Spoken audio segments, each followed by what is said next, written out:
In the small town of Millbrook, Pennsylvania, where gossip traveled faster than the morning newspaper and everyone knew everyone else's business, 24-year-old Rebecca Martinez had learned to make herself invisible. She'd perfected the art of slipping through doorways without notice, choosing seats in the back corner of church pews, and timing her grocery runs for the quietest hours when fewer eyes would follow her movements. But on this particular autumn evening in 1952, as she hurried past the local diner's glowing windows, Rebecca couldn't escape the cruel laughter that spilled onto the sidewalk like poison. Before we jump back in, tell us where you're tuning in from. And if this story touches you, make sure you're subscribed because tomorrow, I've saved something extra special for you. Look at her waddle, came a voice she recognized as belonging to Patricia Whitman, the banker's daughter. No wonder she's still single at her age. What man would want all that? The words hit Rebecca like physical blows, each syllable designed to wound. She quickened her pace, clutching her worn leather purse tighter against her chest, trying to disappear into the evening shadows. What she didn't know was that across the street, a gentle giant of a man named Daniel Thompson had witnessed the entire exchange, and something deep in his chest had ignited not attraction born of pity, but a recognition of true beauty that others were too blind to see. Rebecca Martinez lived in the shadow of expectations she could never meet. At 5 feet 4 inches and weighing nearly 200 pounds, she existed in a world that had decided her worth before she ever opened her mouth to speak. But Rebecca possessed something far more valuable than the narrow waistlines that Millbrook society prized. She had a heart that overflowed with kindness and hands that could work miracles in her small bakery on Elm Street. Every morning at 4:30, while the town still slept, Rebecca would slip through the back door of Martinez Family Bakery, the business her late father had built from nothing when he'd immigrated from Mexico 30 years earlier. The familiar scent of flour and yeast embraced her like an old friend as she began the ritual that gave her life meaning. Her thick fingers, dismissed by cruel voices as clumsy and unattractive, moved with surprising grace as she kneaded dough and shaped loaves that would feed half the town before noon. The bakery had been her sanctuary since childhood, the one place where her size became an advantage rather than a liability. She could lift heavy sacks of flour with ease, work longer hours than her competitors, and create pastry so exquisite that even her harshest critics couldn't resist returning for more. But success in business couldn't shield her from the daily reminders that she was considered undesirable by the standards of 1952 America. Her mother, Elena Martinez, watched her daughter's struggles with a heart full of sorrow and fierce protective love. Elena had been a beauty in her youth, small and delicate, everything that Rebecca was not. But she saw in her daughter qualities that transcended physical appearance, intelligence that could solve any problem, compassion that drew wounded souls like a magnet, and a strength of character that had carried their family through the darkest times after her husband's sudden death from a heart attack 3 years earlier. "Mia," Elena would say, stroking Rebecca's thick, dark hair as they worked side by side in the bakery. "Beauty fades, but a good heart lasts forever. The right man will see what matters." Rebecca wanted to believe her mother's words, but the evidence suggested otherwise. She'd watched her high school classmates marry one by one, walking down the aisle of St. Mary's Catholic Church in white dresses that celebrated figures society approved of. She'd been a bridesmaid 7 times, always the loyal friend, never the bride. Each wedding invitation felt like a gentle reminder of what she would never have. The Martinez family had immigrated to Millbrook when Rebecca was just 2 years old, drawn by the promise of opportunity in America's post-war boom. Roberto Martinez had saved every penny to open his bakery, working 16-hour days to build something he could pass down to his children. He'd named the business after his family, believing that hard work and quality would overcome any prejudice they might face as Mexican immigrants in a predominantly white Pennsylvania town. for the most part, his faith had been rewarded. The community had embraced Martinez Family Bakery because the bread was better than anything they could get anywhere else.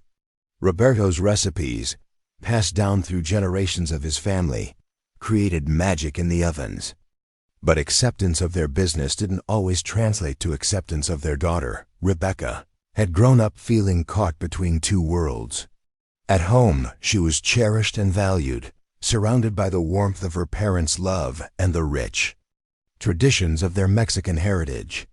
Her grandmother's recipes lived in her fingertips, and she could create conchas and tres leches cake that transported customers to another realm entirely. But outside the bakery's walls, she faced constant reminders that she didn't fit the American ideal of feminine beauty. School had been particularly brutal. While other girls worried about the latest fashions from the Sears catalog, Rebecca learned to endure the whispered comments about her weight, the way boys would dare each other to ask her to dance as a joke, and the crushing loneliness of eating lunch alone while others giggled about dates and boyfriends. She'd thrown herself into her studies, earning top grades and dreaming of college, but her father's death had changed everything. Someone had to keep the bakery running, and Rebecca was the only child. Her younger brother Miguel had enlisted in the army right after high school, eager to see the world beyond Millbrook's borders. The responsibility of supporting her mother and preserving her father's legacy had fallen squarely on Rebecca's shoulders. Now, 3 years later, she'd proven herself capable of running the business better than anyone had expected. She'd introduced new products, expanded their delivery routes to neighboring towns, and somehow managed to keep their loyal customers happy while attracting new ones. The Martinez Family Bakery was thriving under her management, but Rebecca's personal life remained as barren as the wheat fields in winter. The other young women in town treated her with polite distance, including her in their conversations just enough to avoid appearing cruel, but never quite accepting her as one of them. She was too different, too foreign, too large for their narrow definition of acceptable. The men her age either ignored her entirely or treated her like a helpful sister, someone to ask for advice about the girls. They actually wanted to court. Mrs. Henderson from the church auxiliary had tried her hand at matchmaking, introducing Rebecca to her nephew visiting from Pittsburgh. The young man had been polite enough during their chaperone meeting at the church social, but Rebecca had seen the disappointment flicker across his face when he first laid eyes on her. He'd spent the evening checking his pocket watch and making excuses to step outside for air. He seemed very nice, Mrs. Henderson had said afterward, her voice carefully neutral. Perhaps you could write to him. But Rebecca knew there would be no letters.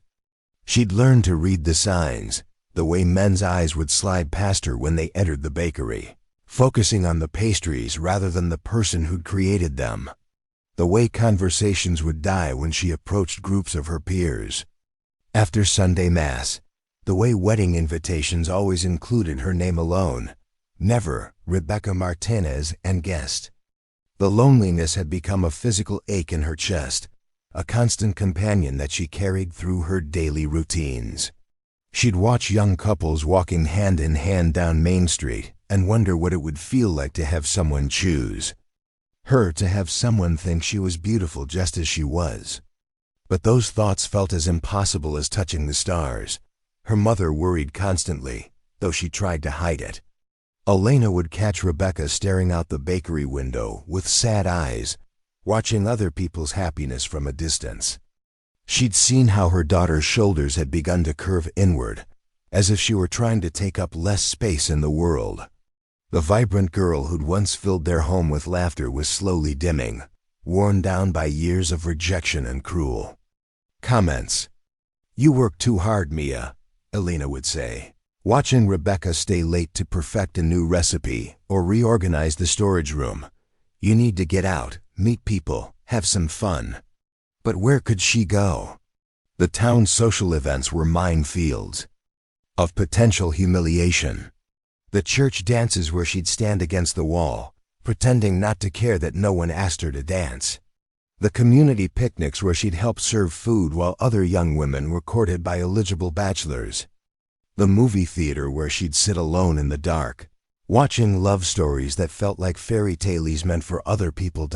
Rebecca had learned to find joy in small things. The satisfaction of a perfectly risen loaf of bread, the smile on a child's face when she slipped them an extra cookie, the way her mother's eyes crinkled with pride when customers praised Rebecca's baking. But those moments of happiness felt fragile, easily shattered by a careless comment or a pitying look. The autumn of 1952 had brought an especially difficult season for Rebecca's heart. 3 more of her former classmates had announced their engagements, and the local newspaper's society page seemed to mock her with its endless parade of wedding announcements and engagement parties. She'd started avoiding the social section altogether, but in a town the size of Millbrook, there was no escaping the reminders of what she didn't have. Patricia Whitman, the banker's daughter, had become particularly cruel in recent months. Perhaps it was because Rebecca's bakery was more successful than anyone had expected, or maybe because Rebecca carried herself with a dignity that Patricia found threatening. Whatever the reason, Patricia had made it her mission to remind Rebecca of her place in Millbrook's social hierarchy at every opportunity. "Such a shame," Patricia would say loudly enough for everyone to hear when she passed the bakery. "All that talent wasted on someone who'll never have a family to bake for." The comments cut deeper than Rebecca let anyone see. She'd lie awake at night wondering if Patricia was right, if she was destined to spend her life alone, pouring all her maternal instincts into feeding other people's families while never having one of her own. But Rebecca's story was about to take a turn that would challenge everything Millbrook thought it knew about beauty, worth, and love. Because sometimes the most extraordinary transformations begin with the most ordinary moments, and sometimes the person who will change your life forever is standing right where you least expect to find them. The morning of October 15th, 1952, began like countless others for Rebecca Martinez, but fate had already set the wheels in motion for a collision that would forever alter the trajectory of her life. As she arranged fresh apple turnovers in the display case, the familiar bell above the bakery door chimed, announcing the arrival of a customer who would challenge everything she believed about herself and her place in the world. Daniel Thompson stood 6 feet 7 inches tall and weighed nearly 300 pounds. But despite his imposing physical presence, he moved through the world with the careful gentleness of a man who had learned early that his size could intimidate others.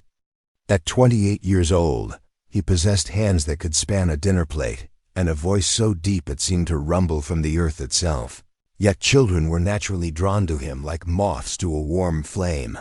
He'd arrived in Millbrook 3 weeks earlier to take over as the new head librarian, a position that had surprised many townspeople who expected someone more scholarly in appearance.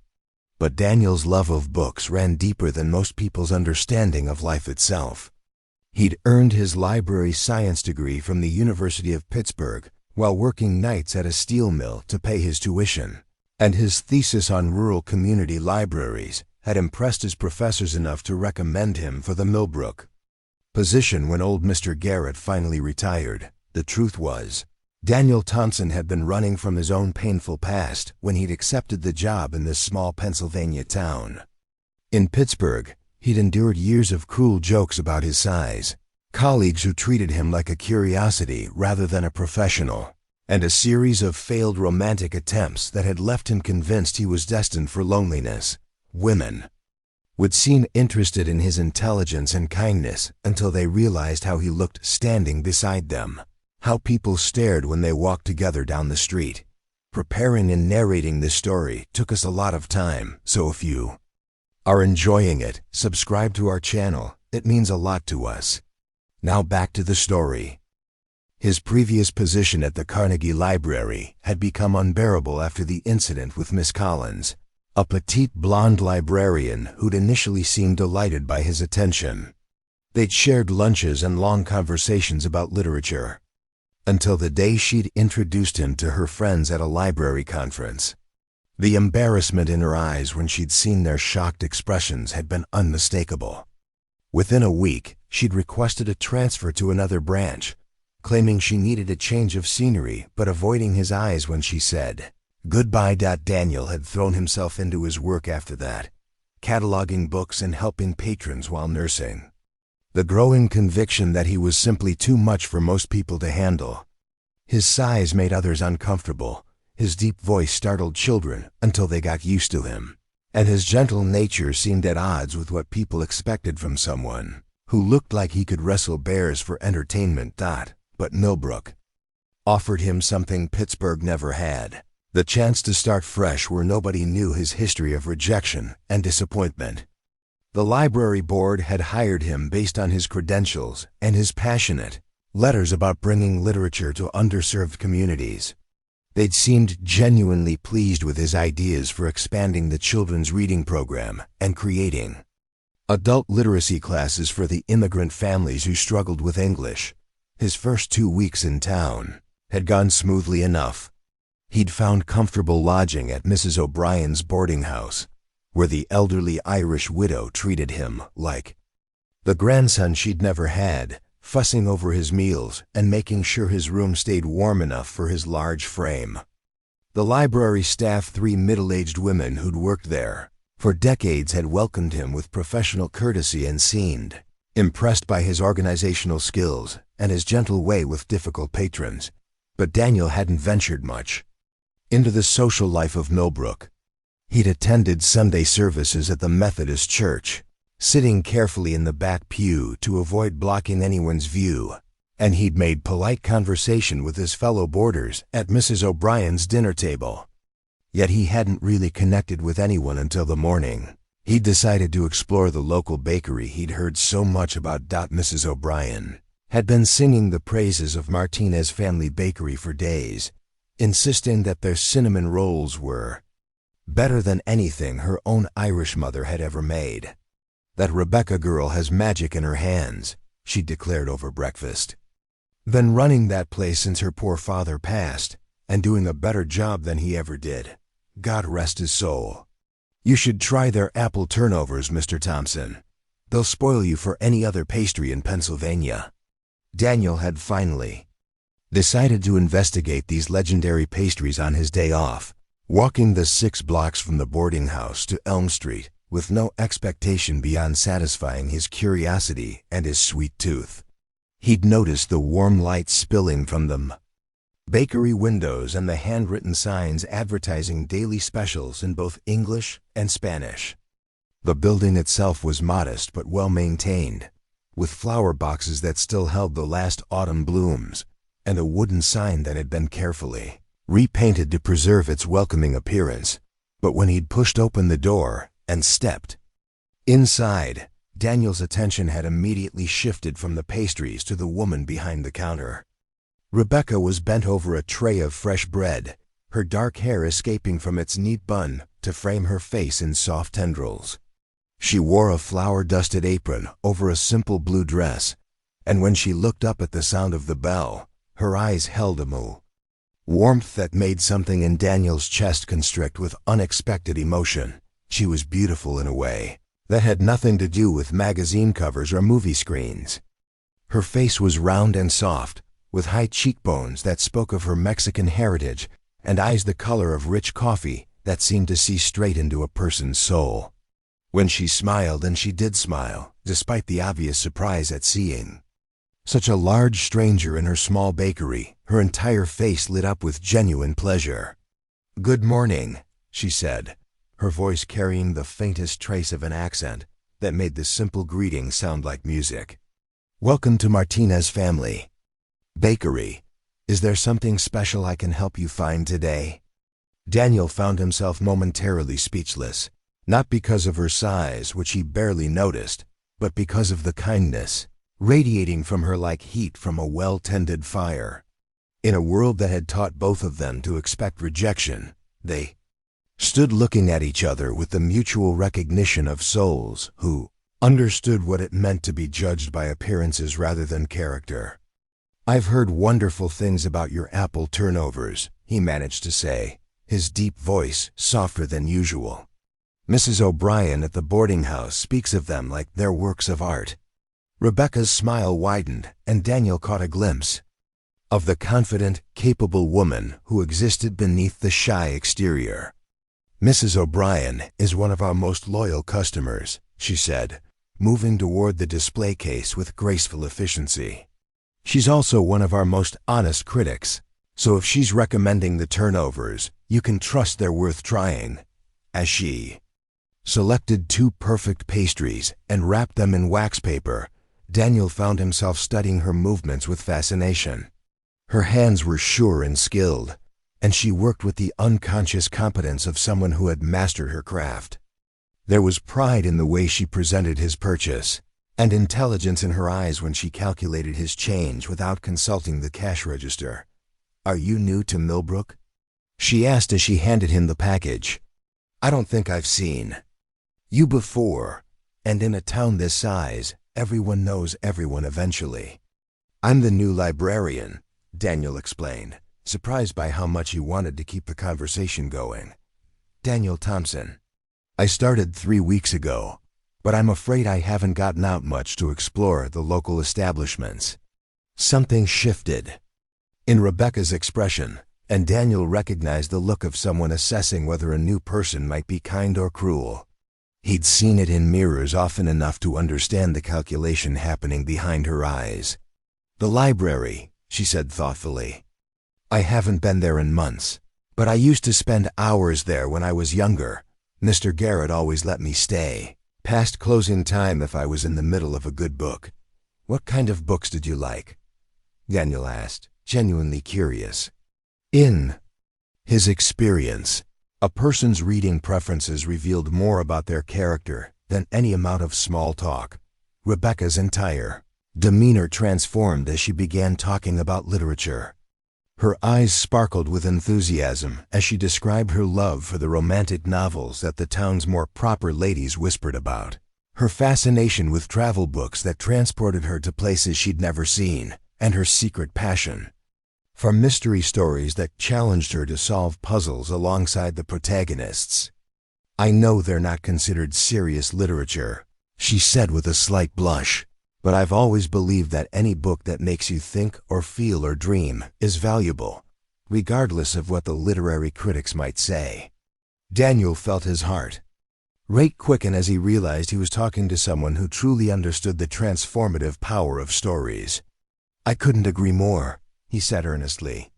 "Some of the most important books ever written were dismissed as popular fiction when they were first published. Literature is meant to touch people's lives, not just impress academics." They might have continued talking for hours if the bakery door hadn't opened again, admitting 3 young women who immediately fell silent at the sight of Daniel's imposing figure. Rebecca's transformation was instantaneous and heartbreaking. Confident, animated woman disappeared, replaced by someone who seemed to be trying to shrink into herself. "Ladies," Rebecca said quietly, her voice losing its warmth, "how can I help you today?" Daniel recognized the women as part of the social circle he'd observed at church and around town. They were dressed in the latest fashions, their hair perfectly styled, their makeup applied with the precision of women who understood their power in the social hierarchy. The leader, a blonde woman with calculating eyes, stepped forward with a smile that didn't reach her eyes. "Rebecca, dear," she said with false sweetness, "we need 3 dozen cookies for the church fundraiser tomorrow. I do hope you can manage such a large order on short notice." The request was clearly designed to create pressure and potential embarrassment, but Rebecca handled it with professional grace. "Of course, Miss Whitman," she replied evenly. "What varieties would you prefer?" As Rebecca discussed the details of the order, Daniel found himself studying the dynamic between the women with growing anger. He could see the subtle cruelty in their expressions, the way they deliberately excluded Rebecca from their chatter while expecting her to serve their needs. When one of them made a pointed comment about the importance of presentation at social events, implying that Rebecca's appearance would make her unsuitable for attendance, Daniel felt his protective instincts surge. "Excuse me," he said, his deep voice cutting through their conversation with surprising authority. "I couldn't help but overhear your discussion about the church fundraiser. As the new librarian, I'd love to contribute something to support the community. Perhaps Miss Martinez could recommend some special pastries that would represent the bakery well?" The suggestion was diplomatic but pointed, elevating Rebecca's status from servant to consultant while subtly challenging the women's dismissive attitude. Rebecca shot him a grateful look that made his intervention worthwhile, even as Miss Whitman's eyes narrowed with obvious displeasure. "How thoughtful," Miss Whitman said with icy politeness. "I'm sure Rebecca can suggest something appropriate for someone in your position." The emphasis on your position was clearly meant to be cutting. But Daniel had endured far worse insults from far cleverer people. He simply smiled and asked Rebecca to add a selection of her finest pastries to his order, paying for everything with the quiet dignity of a man who refused to be diminished by petty cruelty. After the women left with their cookie order and a flurry of artificial pleasantries, Daniel found himself alone with Rebecca again. The silence stretched between them, heavy with unspoken understanding of what had just occurred. "Thank you," Rebecca said quietly, not meeting his eyes. "You didn't have to do that." "Yes, I did," Daniel replied firmly. "Nobody deserves to be treated that way, and I suspect you're far too gracious to defend yourself the way you should." Rebecca looked up at him then, studying his face with new curiosity. "You're not like most people, are you, Mr. Thompson?" Daniel considered the question carefully. "I suppose that depends on what you mean by most people. But if you mean that I don't judge others by their appearance or social status, then no, I'm not like most people. I've learned that the most interesting and valuable individuals are often the ones that society overlooks." The statement hung in the air between them, carrying weight that both of them felt but neither quite dared to acknowledge. Daniel realized he'd been standing in the bakery for nearly an hour, far longer than any normal pastry purchase would require. Rebecca seemed equally reluctant to end their conversation, finding small tasks to occupy her hands while they talked. "I should probably let you get back to your work," Daniel said reluctantly, though every instinct told him to stay longer. "Actually," Rebecca said with sudden boldness, "if you're interested in exploring more of the local establishments, there's a small cafe 3 blocks over that serves excellent coffee. They're usually quiet in the afternoons, and the owner has an impressive collection of books available for customers to read." The invitation was carefully phrased to sound casual, but Daniel heard the hope underneath her words. He also understood the courage it had taken for her to extend it, knowing how the town gossiped about any interaction between unmarried men and women. "That sounds wonderful," he said, meaning it completely.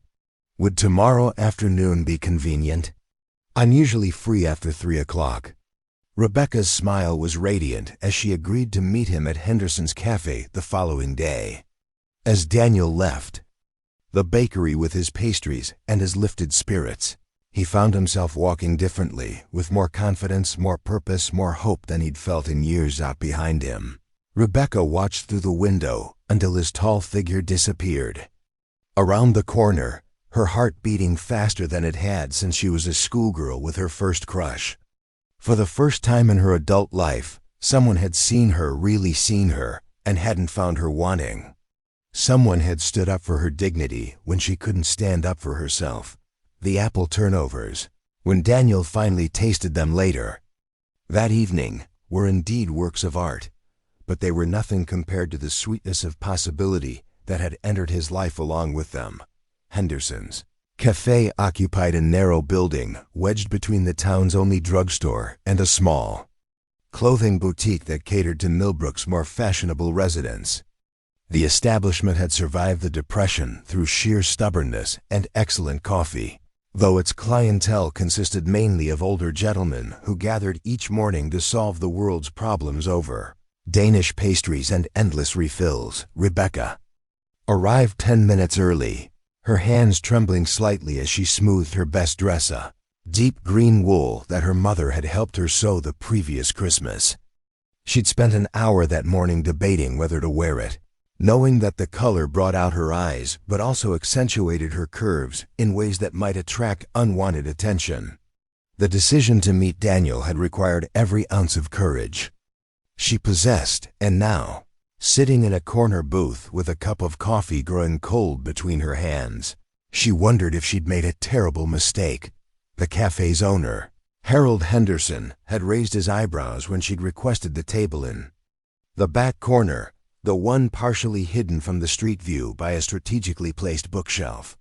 Harold had known Rebecca since she was a child accompanying her father on business errands, and he'd never seen her voluntarily put herself in a position where town gossips might find material for their conversations. Meeting someone special? He'd asked with the gentle curiosity of a man who'd watched her grow up and genuinely cared about her happiness. Rebecca had merely nodded, too nervous to trust her voice with explanations. Harold had accommodated her request without further questions, even going so far as to place a small vase of late autumn flowers on her table, a gesture that touched her more than she could express. Now she sat watching the door, second-guessing every decision that had led to this moment. What if Daniel had changed his mind? What if he'd realized how it would look to be seen with her? What if their conversation the day before had been nothing more than politeness from a man too kind to be openly rude? Her anxious thoughts were interrupted by the sight of Daniel's tall frame filling the cafe doorway. He had to duck slightly to avoid hitting his head on the doorframe, a movement so natural it was clear he'd been accommodating his height for years. His eyes searched the cafe until they found her, and the smile that spread across his face was so genuine, so filled with pleasure at seeing her, that Rebecca felt her fears begin to dissolve like sugar in warm water. Daniel had spent his own sleepless night wondering if he'd misread the signals, if Rebecca's invitation had been mere politeness rather than genuine interest. He'd changed his clothes 3 times that morning, settling finally on his best sweater, a deep blue that his sister had knitted for him 2 Christmases ago, claiming it matched his eyes. The sweater had cost him a small fortune to have specially made in his size, but seeing Rebecca's appreciative glance when he approached her table, he decided the expense had been worthwhile. "I was beginning to worry you'd changed your mind," Rebecca admitted as he settled carefully into the chair across from her, his knees bumping the small table despite his efforts to fold his large frame into the limited space. "Never," Daniel replied firmly. "I've been looking forward to this all day. Actually, I've been looking forward to it since approximately 10 minutes after I left your bakery yesterday." His honesty was disarming, and Rebecca felt some of her nervousness evaporate under the warmth of his attention. Harold appeared at their table with practiced efficiency, taking Daniel's order for coffee and pie without making any comment about the unusual pairing of his customers. If he noticed anything remarkable about seeing the town's plumpest spinster having coffee with the new giant librarian, his expression remained professionally neutral. "You mentioned yesterday that you used to spend time at the library," Daniel said once Harold had departed. "What changed? Did Mr. Garrett do something to discourage your visits?" Rebecca stirred cream into her coffee, considering how much truth to share. "Not exactly. It wasn't Mr. Garrett's fault. It's just that as I got older, I became more aware of how I looked sitting there alone, reading romantic novels while other girls my age were out being courted. It felt like I was fooling myself, living in fantasy worlds, because the real world didn't have room for someone like me." The pain in her voice was unmistakable, and Daniel felt anger surge through him at the thoughtless cruelty that had driven this intelligent, kind woman away from something she clearly loved. "Someone like you," he repeated carefully. "You mean someone who appreciates literature and has the courage to run a successful business while caring for her mother?" Rebecca looked up, startled by his interpretation. "That's not what I meant. I know what you meant," Daniel said gently. "But I think you're selling yourself short. Yesterday, when you talked about books, your entire face lit up. You have insights." about character development that most literature professors would envy. The idea that you don't deserve to enjoy reading because of your appearance is absurd. No one had ever spoken to Rebecca this way before, with such direct appreciation for her mind and such casual dismissal of the physical attributes that had defined her social worth for so long. She found herself studying Daniel's face, looking for signs of the polite insincerity she'd learned to expect from well-meaning people. But Daniel's expression held nothing but genuine conviction. His blue eyes were steady and serious, and when he reached across the table to briefly touch her hand, the contact sent electricity racing up her arm. "Tell me about your favorite book," he said. "Not the one you think you should like, but the one that actually changed how you see the world." Rebecca hesitated for only a moment before launching into an animated discussion of Jane Eyre, explaining how Bronte's plain heroine had given her hope as a young girl, that intelligence and strength of character might someday matter more than conventional beauty. Daniel listened with complete attention, asking thoughtful questions and offering insights that revealed his own deep understanding of literature. Their conversation flowed from Jane Eyre to Pride and Prejudice to the mystery novels Rebecca devoured in secret, and Daniel found himself marveling at the breadth of her reading and the sophistication of her analysis. This was no simpleton hiding behind flour and ovens. This was a brilliant woman who'd been systematically convinced by society that her thoughts and opinions didn't matter. "You should consider teaching," Daniel said impulsively. "The way you explain character motivation and thematic development, you have a gift for making literature accessible without dumbing it down." Rebecca laughed, but there was no humor in the sound. "Who would want to learn from me? I barely finished high school, and I've never set foot on a college campus. Besides, look at me. Do I look like teacher material to you?" "Yes," Daniel said immediately, with such conviction that Rebecca's protest died on her lips. "You look exactly like teacher material to me. Some of the best educators I've known were people who learned through passion rather than formal training. And as for your appearance," he paused, choosing his words carefully, "has it ever occurred to you that the problem isn't how you look, but how everyone else has been taught to see?" The question hung in the air between them, revolutionary in its implications. Rebecca had spent so many years accepting society's verdict on her appearance that she'd never considered the possibility that society might be wrong. "You don't have to say things like that," she said quietly. "I know what I am. Do you?" Daniel leaned forward, his voice intense. "Because I don't think you do. I think you're intelligent, kind, talented, and beautiful in ways that have nothing to do with dress sizes or magazine covers. I think you've been surrounded by people who are too shallow to see past the surface, and you've started believing their limitations are your reality." Harold chose that moment to refill their coffee cups, and both Rebecca and Daniel fell silent, suddenly aware that their conversation had taken on an intimacy that made the public setting feel inappropriate. But when Harold moved away, neither of them retreated from the emotional ground they'd covered. "Why?" Rebecca asked simply. "Why are you saying these things to me? What do you want?" The question revealed the depth of her mistrust, the years of disappointment that had taught her to question any kindness. Daniel felt his heart break a little at the defensive vulnerability in her voice. "I want to be your friend," he said honestly. "I want to have conversations like this one, where I can talk to someone who actually thinks about the books they read instead of just using them as accessories. I want to know more about your business, your recipes, your dreams. And yes, I want to convince you that you're worthy of all the good things you've been told you can't have." Rebecca stared at him for a long moment, searching his face for deception. What she found instead was a sincerity so profound it made her chest tight with emotion.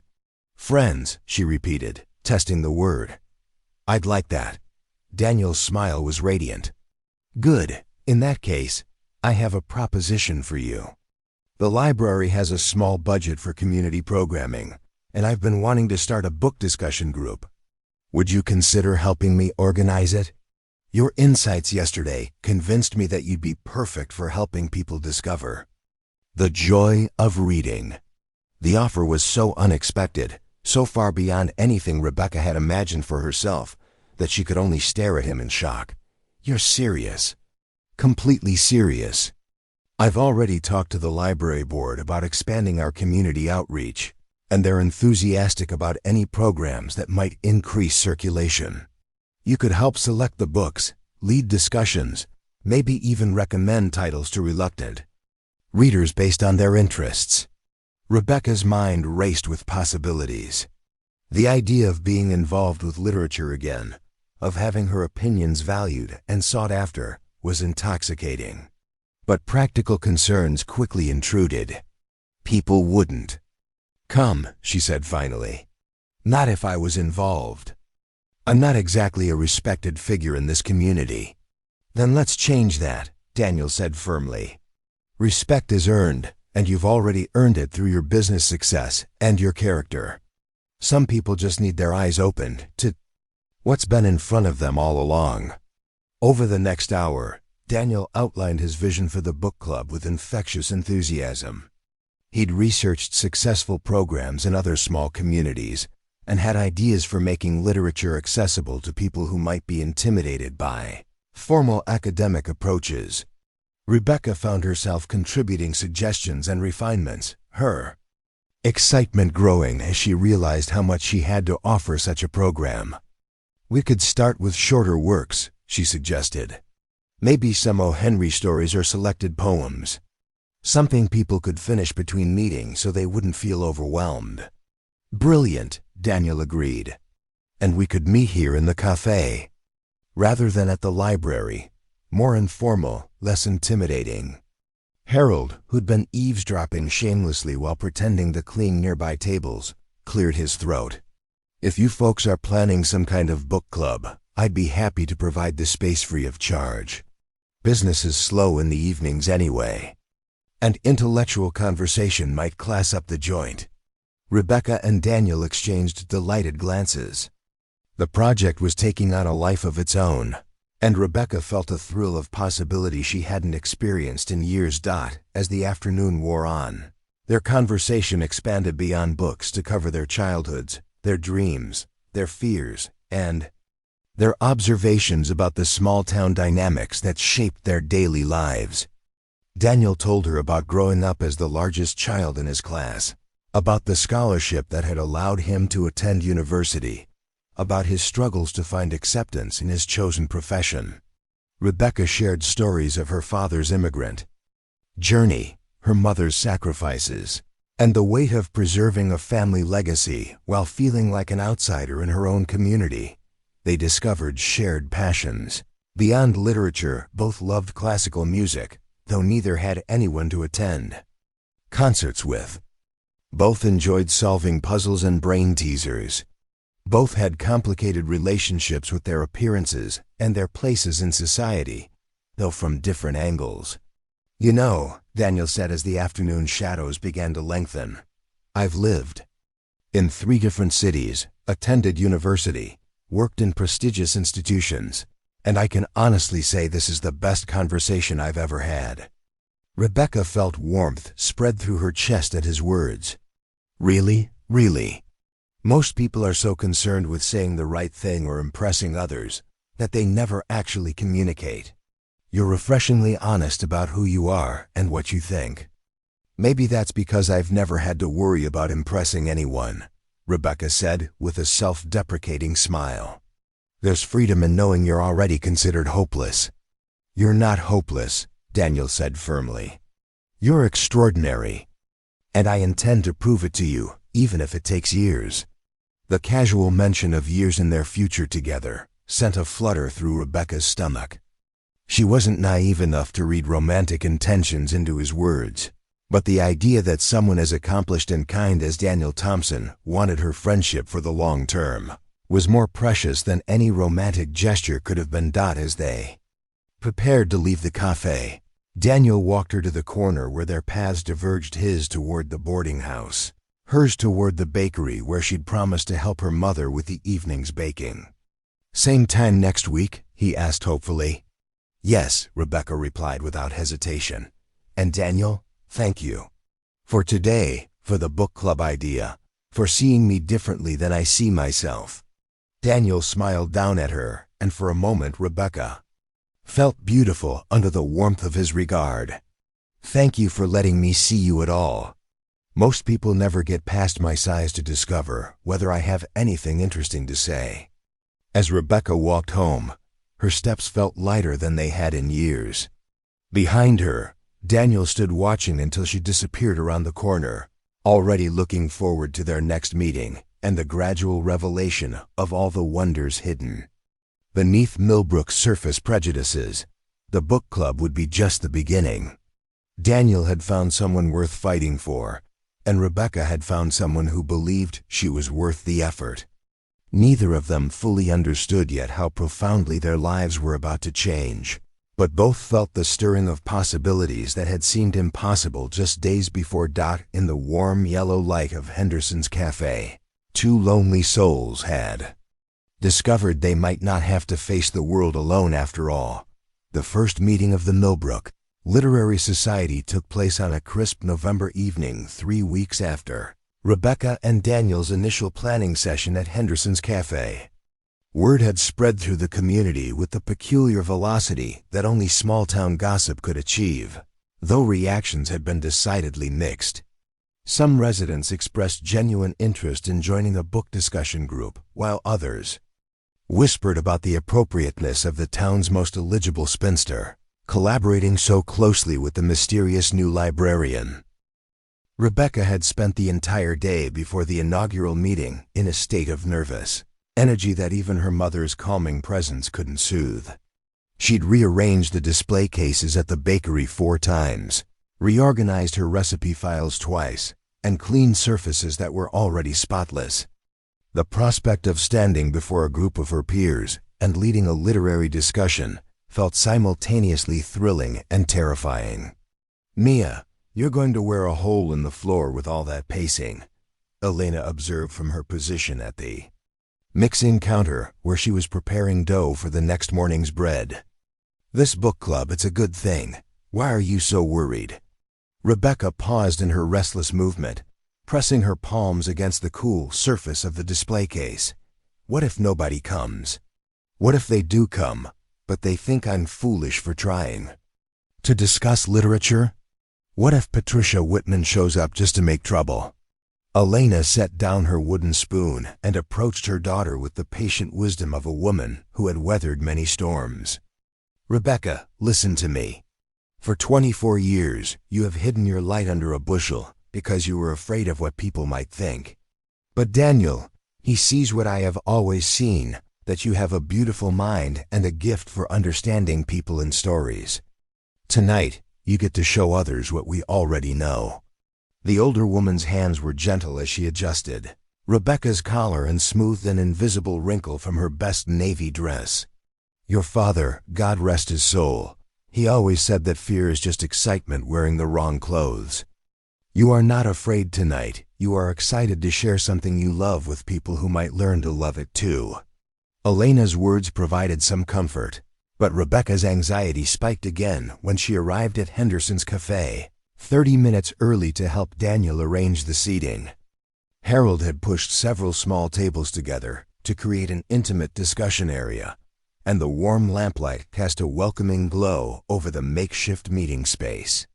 Daniel was already there, organizing copies of the evening's selection, a collection of Washington Irving's short stories that they'd chosen for their accessibility and seasonal appropriateness. "How are you feeling?" Daniel asked, looking up from his stack of books. His own nervousness was evident in the careful way he aligned each copy with mathematical precision. "Terrified," Rebecca admitted.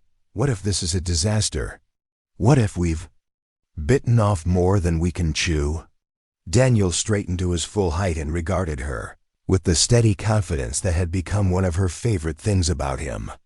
Then we'll learn from our mistakes and try again next week. But I don't think it will be a disaster. I think you're going to surprise yourself with how naturally this comes to you." The first person to arrive was Harold himself, wiping his hands on his apron and claiming a seat with the satisfied air of a man who'd been looking forward to intellectual stimulation all day. "I've been thinking about that Irving fellow all week," he announced. "Never paid much attention to those old stories before, but Rip Van Winkle got me wondering about what happens when the world changes faster than a person can keep up." Rebecca felt a flutter of excitement replace some of her nervousness.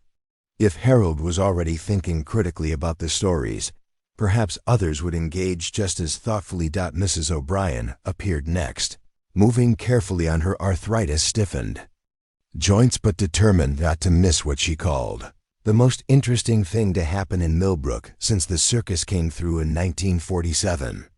She was followed by Tom Bradley, the telegraph operator, who explained that his wife had encouraged him to get some culture to balance his diet of Western novels and sporting magazines. By 7 o'clock, 13 people had gathered around the arranged tables, a respectable turnout that included several surprising attendees. Mrs. Foster, the Methodist minister's wife, sat next to Joe Martinez, the young man who delivered ice to local businesses. Sarah Thompson, a seamstress who rarely spoke at social gatherings, had positioned herself where she could see everyone's faces during the discussion. Notably absent were Patricia Whitman and her usual circle, though Rebecca couldn't decide whether to feel relieved or disappointed by their non-attendance. Part of her had hoped to prove herself in front of her harshest critics, but another part was grateful for the absence of deliberate antagonism. Daniel called the group to order with a brief welcome that emphasized the informal nature of their gathering. "We're here to explore literature together, not to demonstrate our intelligence or compete for the cleverest insights," he explained. "Every perspective is valuable, and there are no wrong interpretations as long as they're thoughtfully considered." When he turned the discussion over to Rebecca, she felt her heart hammering against her ribs. But as she began talking about Irving's use of folklore and legend to explore themes of change and tradition, something magical happened. Her nervousness transformed into passion, and her passion proved contagious. "Rip Van Winkle isn't really about a man who slept for 20 years, she found herself saying, her voice growing stronger with each word. "It's about what happens when someone refuses to grow and change with their times. Rip wakes up to find a world that's moved on without him, and he has to decide whether to adapt or remain forever lost in the past." Mrs. O'Brien leaned forward with interest. "You mean like how some folks in town still talk about the way things used to be, before the Depression and the war changed everything?" "Exactly," Rebecca replied, delighted by the connection. Irving was writing about people who cling to old ways instead of embracing new possibilities. But he was also asking whether some changes represent genuine progress or just different problems. The discussion that followed exceeded even Daniel's optimistic expectations. Harold shared insights about how his cafe had survived by adapting to changing customer preferences while maintaining its essential character. Tom Bradley compared Rip's disorientation to his own experience returning from military service to find his hometown subtly transformed. Mrs. Foster surprised everyone by drawing parallels between Irving's supernatural elements and biblical stories about divine intervention in human affairs. Rebecca found herself facilitating the conversation with natural skill, asking questions that encouraged deeper thinking and drawing connections between different participants' observations. When Joe Martinez hesitantly mentioned that he'd noticed similarities between Irving's portrayal of Dutch colonial culture and his own family's efforts to preserve Mexican traditions in an increasingly American environment, Rebecca helped the group explore themes of cultural identity and assimilation that enriched everyone's understanding of the stories. By the time Harold called last orders for coffee, the group had been engaged in animated discussion for nearly 2 hours. Several participants lingered to continue conversations in smaller groups, and Mrs. O'Brien declared the evening better than a traveling lecture, before asking when they could expect the next meeting. As the cafe emptied, Rebecca found herself alone with Daniel, both of them glowing with the satisfaction of a successful experiment. The evening had exceeded their wildest hopes, proving that Millbrook possessed both the appetite and the capacity for serious literary discussion. "That was incredible," Daniel said, beginning to stack the borrowed books. "Did you see how engaged everyone became once they realized their opinions mattered?" Mrs. Foster's insights about supernatural intervention were brilliant, and Joe's comments about cultural preservation added a dimension I never would have considered. Rebecca nodded, still processing the evening's events. "I can't believe how naturally it flowed. I was so worried about maintaining order or keeping people focused, but they were genuinely interested in exploring the ideas." "You were magnificent," Daniel said quietly, his words carrying weight that made Rebecca look up from the table she was clearing.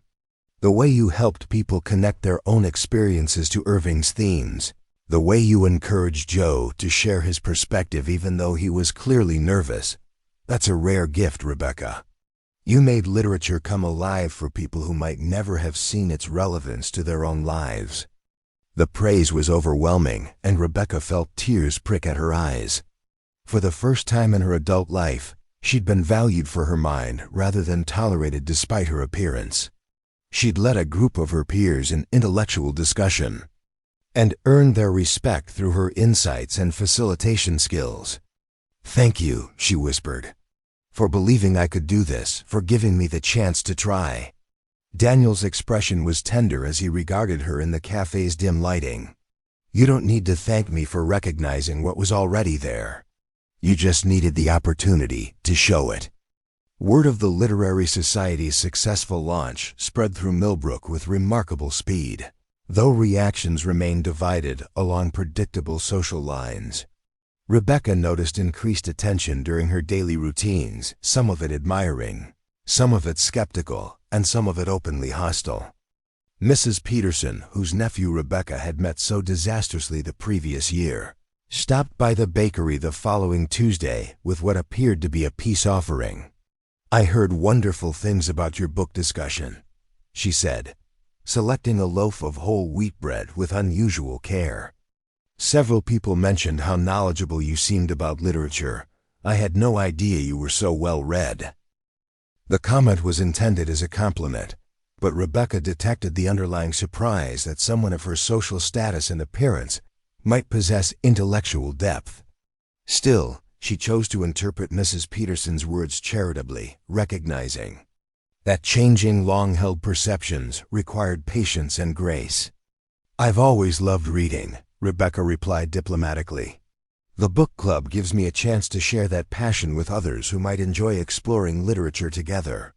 Mrs. Peterson nodded thoughtfully. "Well, I might consider attending." "The next meeting, what will you be discussing?"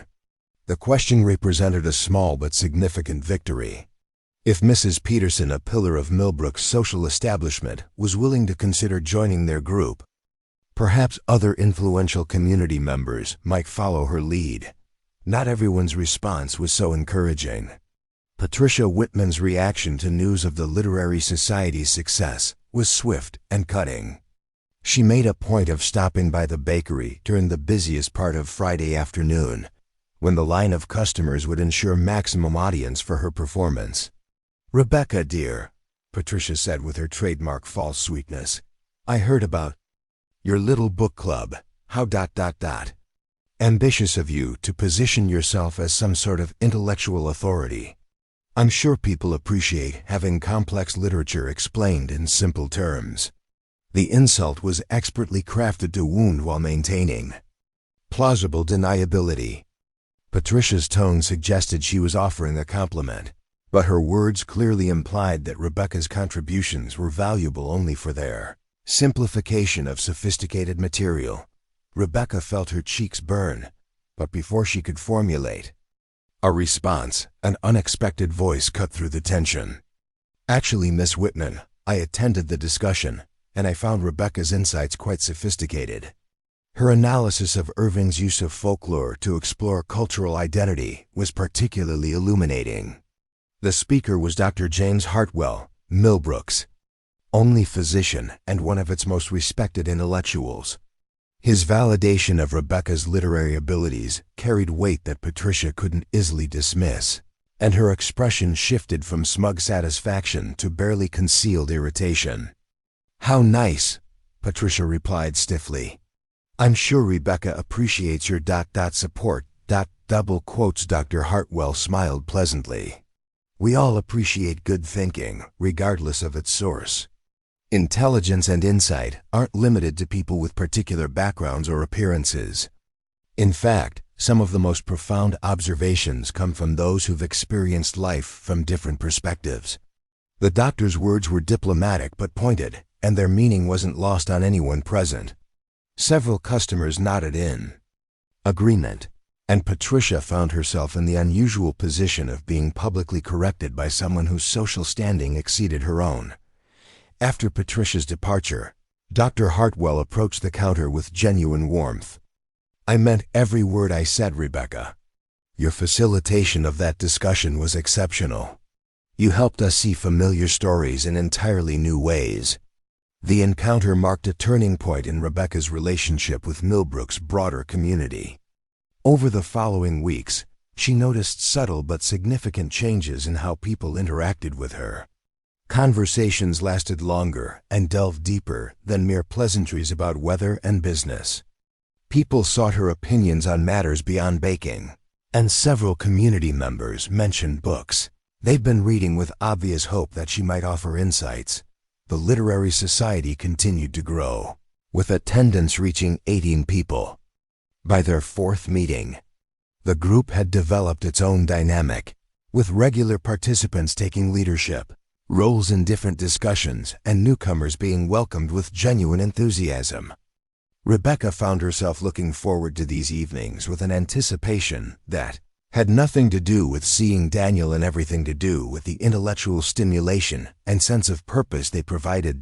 Daniel, meanwhile, was witnessing Rebecca's transformation with a mixture of pride and something deeper that he wasn't quite ready to name. The shy, hesitant woman who'd served him apple turnovers 6 weeks earlier was evolving into a confident leader whose opinions were sought and valued.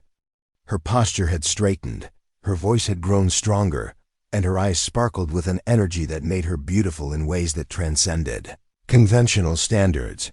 Their own relationship had deepened through their collaboration on the literary society, but it remained carefully platonic despite the growing attraction both felt but neither acknowledged.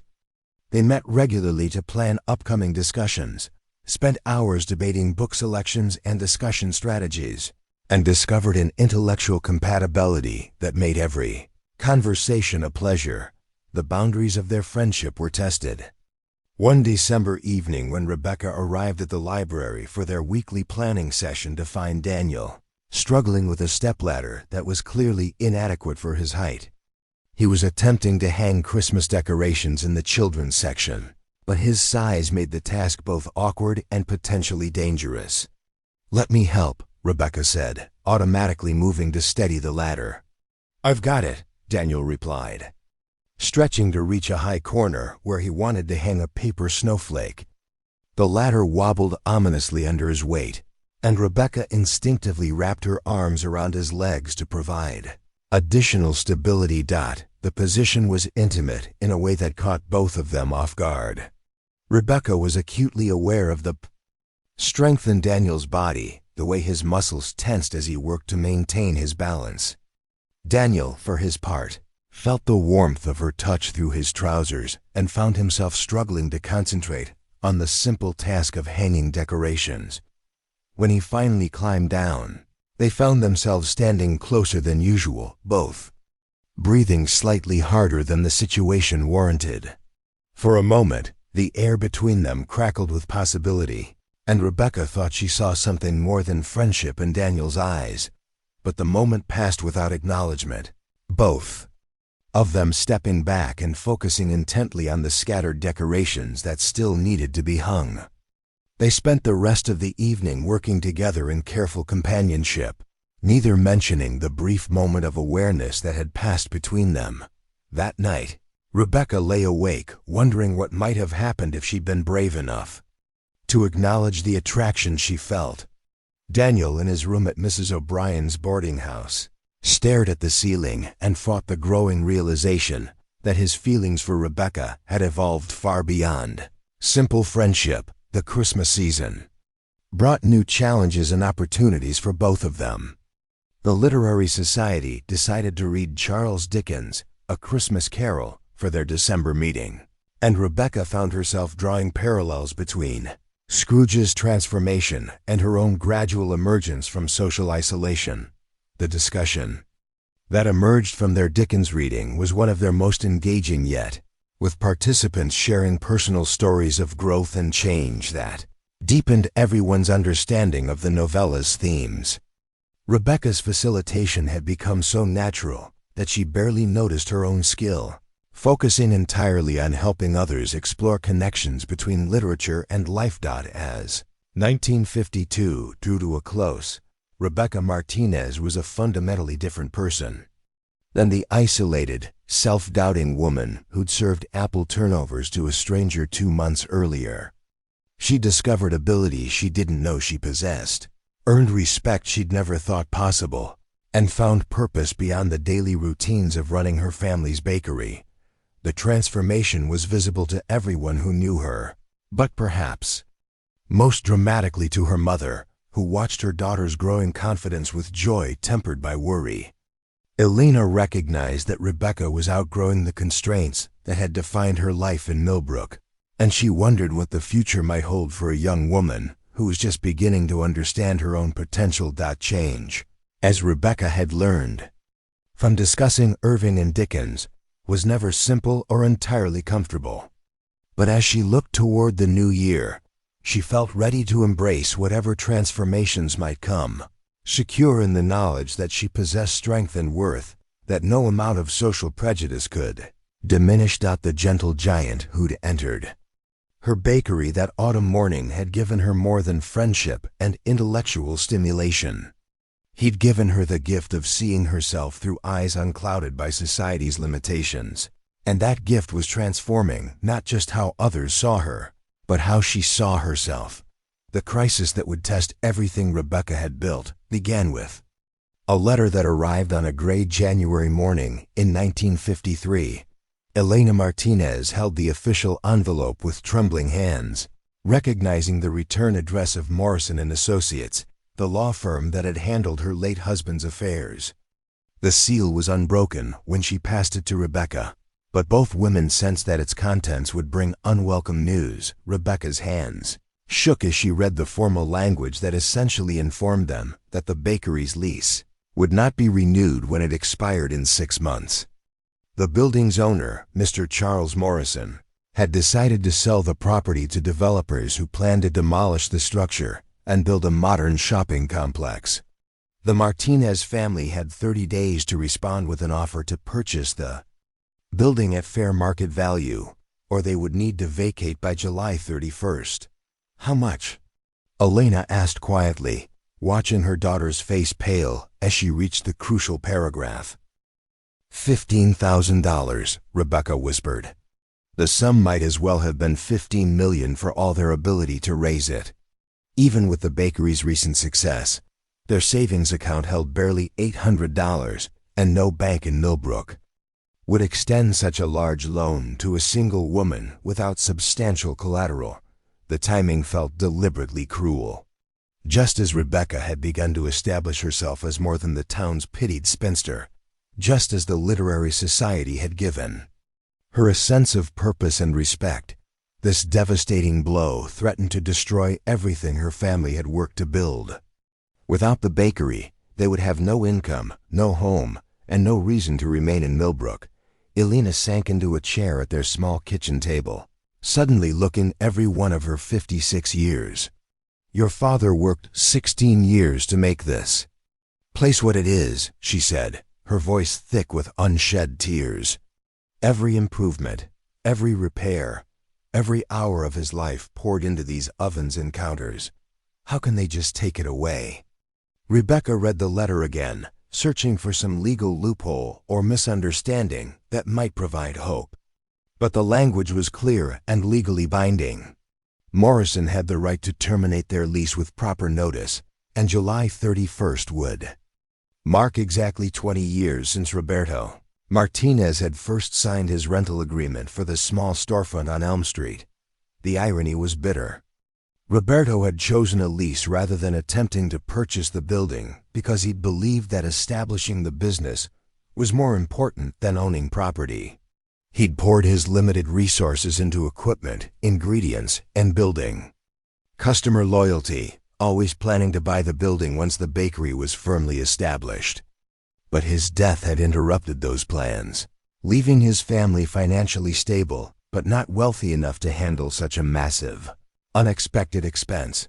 Rebecca's first instinct was to keep the news private while she explored possible solutions. But Millbrook's efficient gossip network made secrecy impossible. By afternoon, word had spread that the Martinez family bakery was in jeopardy, and the community's response revealed the complex web of relationships that Rebecca had been navigating for months. Some reactions were genuinely sympathetic. Mrs. O'Brien appeared at the bakery door within hours of hearing the news, carrying a casserole and an envelope containing $50, nearly a month's rent for her at the boarding house. "It's not much," she said gruffly, pressing the money into Rebecca's hands despite her protests. "But it's honest money saved from honest work, and if anyone deserves to keep their family business, it's you." Harold Henderson offered to help organize a community fundraiser, suggesting that local businesses might contribute to a fund aimed at keeping the bakery operational. Several members of the Literary Society expressed their willingness to help however they could, recognizing that losing Rebecca would mean losing the intellectual stimulation that had enriched their lives. But other responses were less encouraging. Patricia Whitman's circle seemed almost pleased by the Martinez family's misfortune, viewing it as confirmation that people who didn't belong in Millbrook's social hierarchy would inevitably be displaced. Patricia herself made a point of visiting the bakery to offer false sympathy while gathering details she could share with her friends. "Such a shame," Patricia said with theatrical concern, examining the day's selection of pastries with exaggerated care. "Though I suppose this might be a blessing in disguise. A young woman like you shouldn't be tied down to such a demanding business. You'll be free to pursue other opportunities, perhaps find a nice husband in another town where your background might be more appreciated." The suggestion that Rebecca's Mexican heritage made her unsuitable for Millbrook was delivered with Patricia's characteristic combination of sweetness and venom. Rebecca maintained her professional composure, but the comment stung because it highlighted the precarious nature of her family's acceptance in the community. Daniel's reaction to the news was swift and characteristically protective. He appeared at the bakery that evening after closing time, having heard about the crisis from Mrs. O'Brien. His face was grim as he listened to Rebecca explain the legal details, and his hands clenched into fists when she repeated Patricia's cutting remarks. "There has to be something we can do," he said, pacing the small space behind the counter with barely contained energy. $15,000 is a substantial sum, but it's not impossible. What about loans? Have you spoken to every bank in the county? Rebecca had indeed contacted 3 different financial institutions, but the responses had been uniformly discouraging. Single women were considered poor credit risks, especially for such large amounts, and the bakery's income, while steady, wasn't substantial enough to justify the loan from a banker's perspective. The fact that Rebecca was unmarried, Mexican-American, and seeking to purchase commercial property made her application even less attractive to conservative loan officers. Mr. Davidson at First National was the most encouraging, Rebecca explained wearily. He said if I had a male co-signer with substantial assets, they might consider a smaller loan. But I'd still need to come up with at least half the purchase price in cash. Daniel's expression grew thoughtful as he processed this information. What about investors? Local businessmen who might see the value in keeping a successful enterprise operational? Who would invest in me? Rebecca asked with bitter laugh. I'm a 24-year-old unmarried woman, running a business that most people see as a hobby rather than a serious enterprise. Even the customers who praise my baking think of it as something charming rather than economically important. The conversation was interrupted by a knock at the bakery's front door. Through the glass they could see Dr. Hartwell standing in the pool of light cast by the street lamp, his medical bag in one hand and an earnest expression on his face. Rebecca unlocked the door to admit him, wondering if someone in his family needed emergency baked goods for some reason. But Dr. Hartwell's visit had nothing to do with medical emergencies or pastry cravings. I heard about your situation, he said without preamble. Mrs. O'Brien told me about the lease termination and the purchase price. I've been thinking about it all evening, and I'd like to make a proposal. Rebecca and Daniel exchanged glances, both curious and cautious about what the doctor might suggest. I've been looking for investment opportunities, Dr. Hartwell continued, settling into one of the chairs they'd arranged for their planning sessions. Something that would benefit the community while providing reasonable returns. Your bakery fits both criteria perfectly. Rebecca's heart began to beat faster, but she forced herself to remain calm. What kind of investment are you considering? Partnership, Dr. Hartwell replied. I would provide the capital needed to purchase the building, and you would continue operating the business exactly as you do now. We'd formalize the arrangement with a legal contract that would allow you to buy out my share over time as the business grows. The offer was more generous than anything Rebecca had dared to hope for, but years of disappointment had taught her to examine apparent good fortune carefully. Why would you want to do this?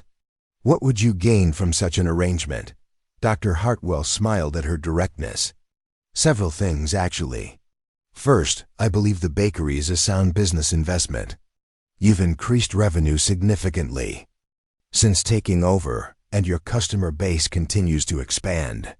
Second, I think Millbrook would be diminished by losing your family's contribution to the community. And third, he paused, his expression growing more serious, I've seen how the literary society has enriched people's lives. Intellectual and cultural activities matter, Miss Martinez, and you've proven yourself capable of providing both through your business and your community involvement. Daniel had been listening intently, and now he leaned forward with obvious interest. What would the terms of such a partnership look like? Fair terms, Dr. Hartwell replied. I would purchase the building and lease it back to Rebecca at a rate she can afford, probably less than she's paying now, given that I'd be building equity rather than simply collecting rent. She would retain complete control over business operations, and I would receive a percentage of the profits in addition to the lease payments.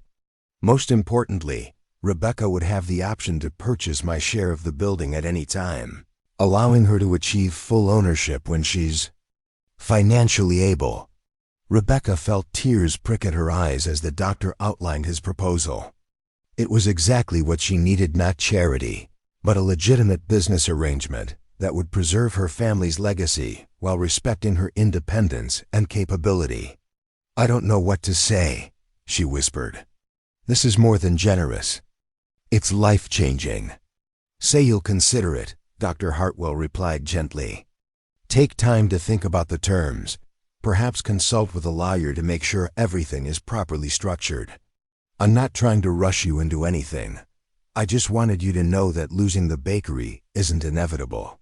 After Dr. Hartwell left, Rebecca and Daniel sat in stunned silence, both processing the unexpected turn of events.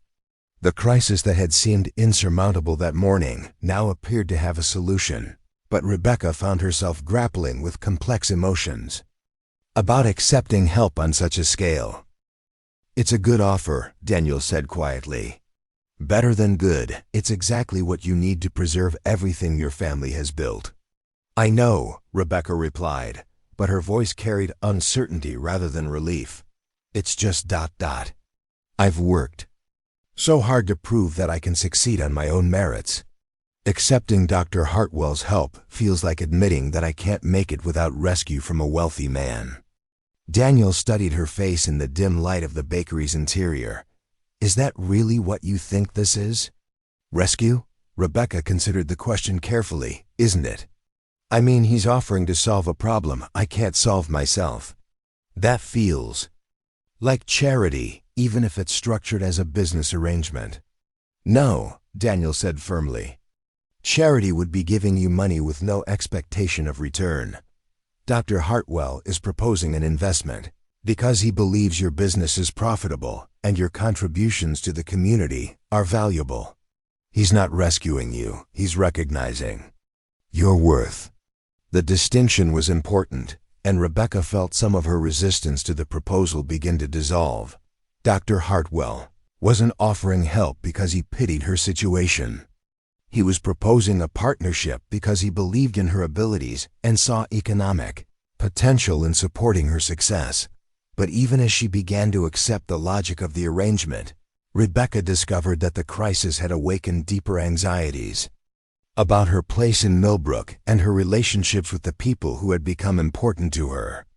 The threat of losing everything had forced her to confront how much she'd invested in the community that had once rejected her, and how devastating it would be to lose the respect and acceptance she'd fought so hard to earn. Over the following days, as word of Dr. Hartwell's offer spread through the community, Rebecca faced a new kind of scrutiny. Some people praised the doctor's generosity and expressed relief that the bakery would remain operational. Others whispered about the appropriateness of such an arrangement between an unmarried man and woman, particularly given the significant financial commitment involved. Patricia Whitman, predictably, was among the most vocal critics of the proposed partnership. She made her opinions known during a gathering of the Ladies' Auxiliary, where her comments were guaranteed to reach the maximum number of ears. It's highly irregular, Patricia declared to her assembled audience. A respectable man doesn't enter into such intimate business relationships with unmarried women unless he has ulterior motives. And what does it say about Rebecca Martinez that she's willing to accept such an arrangement? Some might wonder whether there's more to their relationship than business interests. The insinuations were both predictable and infuriating, but they carried real potential for damage in a community where reputation mattered as much as reality. Rebecca found herself facing whispered conversations that stopped when she entered rooms, speculative glances that followed her movements, and questions about her relationship with Dr. Hartwell that felt invasive and inappropriate. The situation became even more complicated when Elena expressed her own concerns about the arrangement. She was grateful for Dr. Hartwell's generosity and understood the practical benefits of his proposal, but she worried about the social implications for her daughter.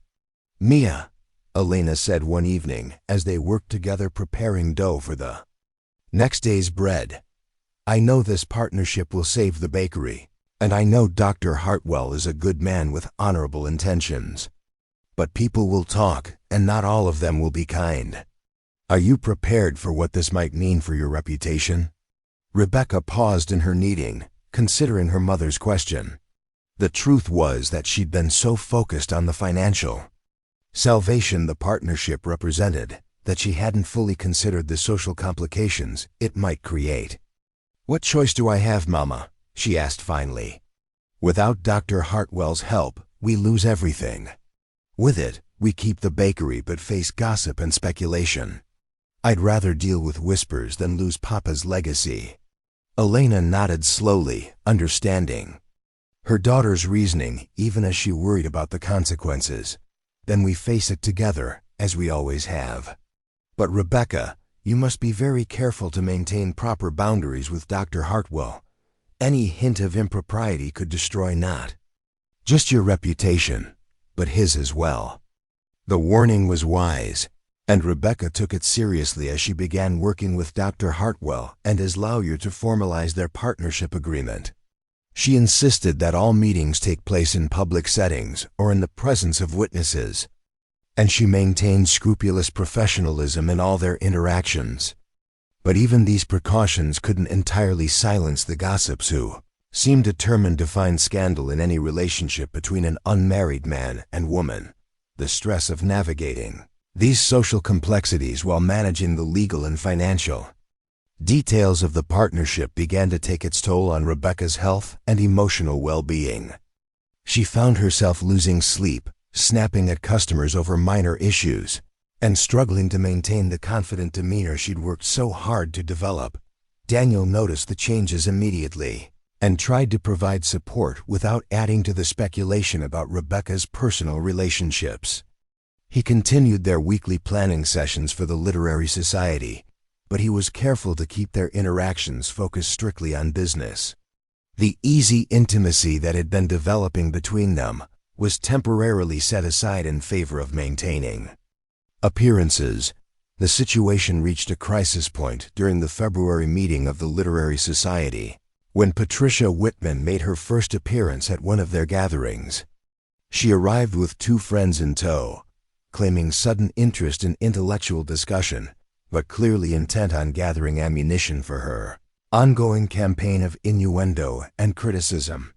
The evening's selection was Jane Austen's Pride and Prejudice, a choice that seemed particularly appropriate given the themes of social class, reputation, and the dangers of judging others based on appearances or gossip. Rebecca had been looking forward to the discussion, but Patricia's presence changed the entire dynamic of the group. Throughout the evening, Patricia made subtle but pointed comments designed to undermine Rebecca's authority and inject uncomfortable personal elements into the literary discussion. When the conversation turned to Elizabeth Bennet's struggles with social expectations, Patricia observed that some women seemed to invite scandal through their choices, regardless of their intentions. When they discussed Mr. Darcy's initial prejudices against Elizabeth's family background, Patricia noted that class differences exist for good reasons, and wise people recognize the importance of maintaining appropriate boundaries. The comments were delivered with Patricia's characteristic false sweetness, but their intent was unmistakable. She was using the Literary Society, Rebecca's own creation, as a platform for attacking her reputation and undermining her standing in the community. Rebecca maintained her composure throughout the evening, but the strain was evident to anyone who knew her well. Daniel watched her struggle to facilitate meaningful discussion while deflecting Patricia's passive-aggressive attacks, and his own anger grew with each calculated insult. The confrontation that had been building all evening finally erupted during the discussion of Wickham's character and his attempts to damage both Darcy's and Elizabeth's reputations through lies and manipulation. "It's interesting," Patricia said with feigned thoughtfulness, "how Austen shows us that some people will use any means necessary to advance their position in society, even if it means compromising their integrity or accepting inappropriate help from men with questionable motives." The parallel to Rebecca's situation with Dr. Hartwell was unmistakable, and the room fell silent as everyone recognized the attack for what it was.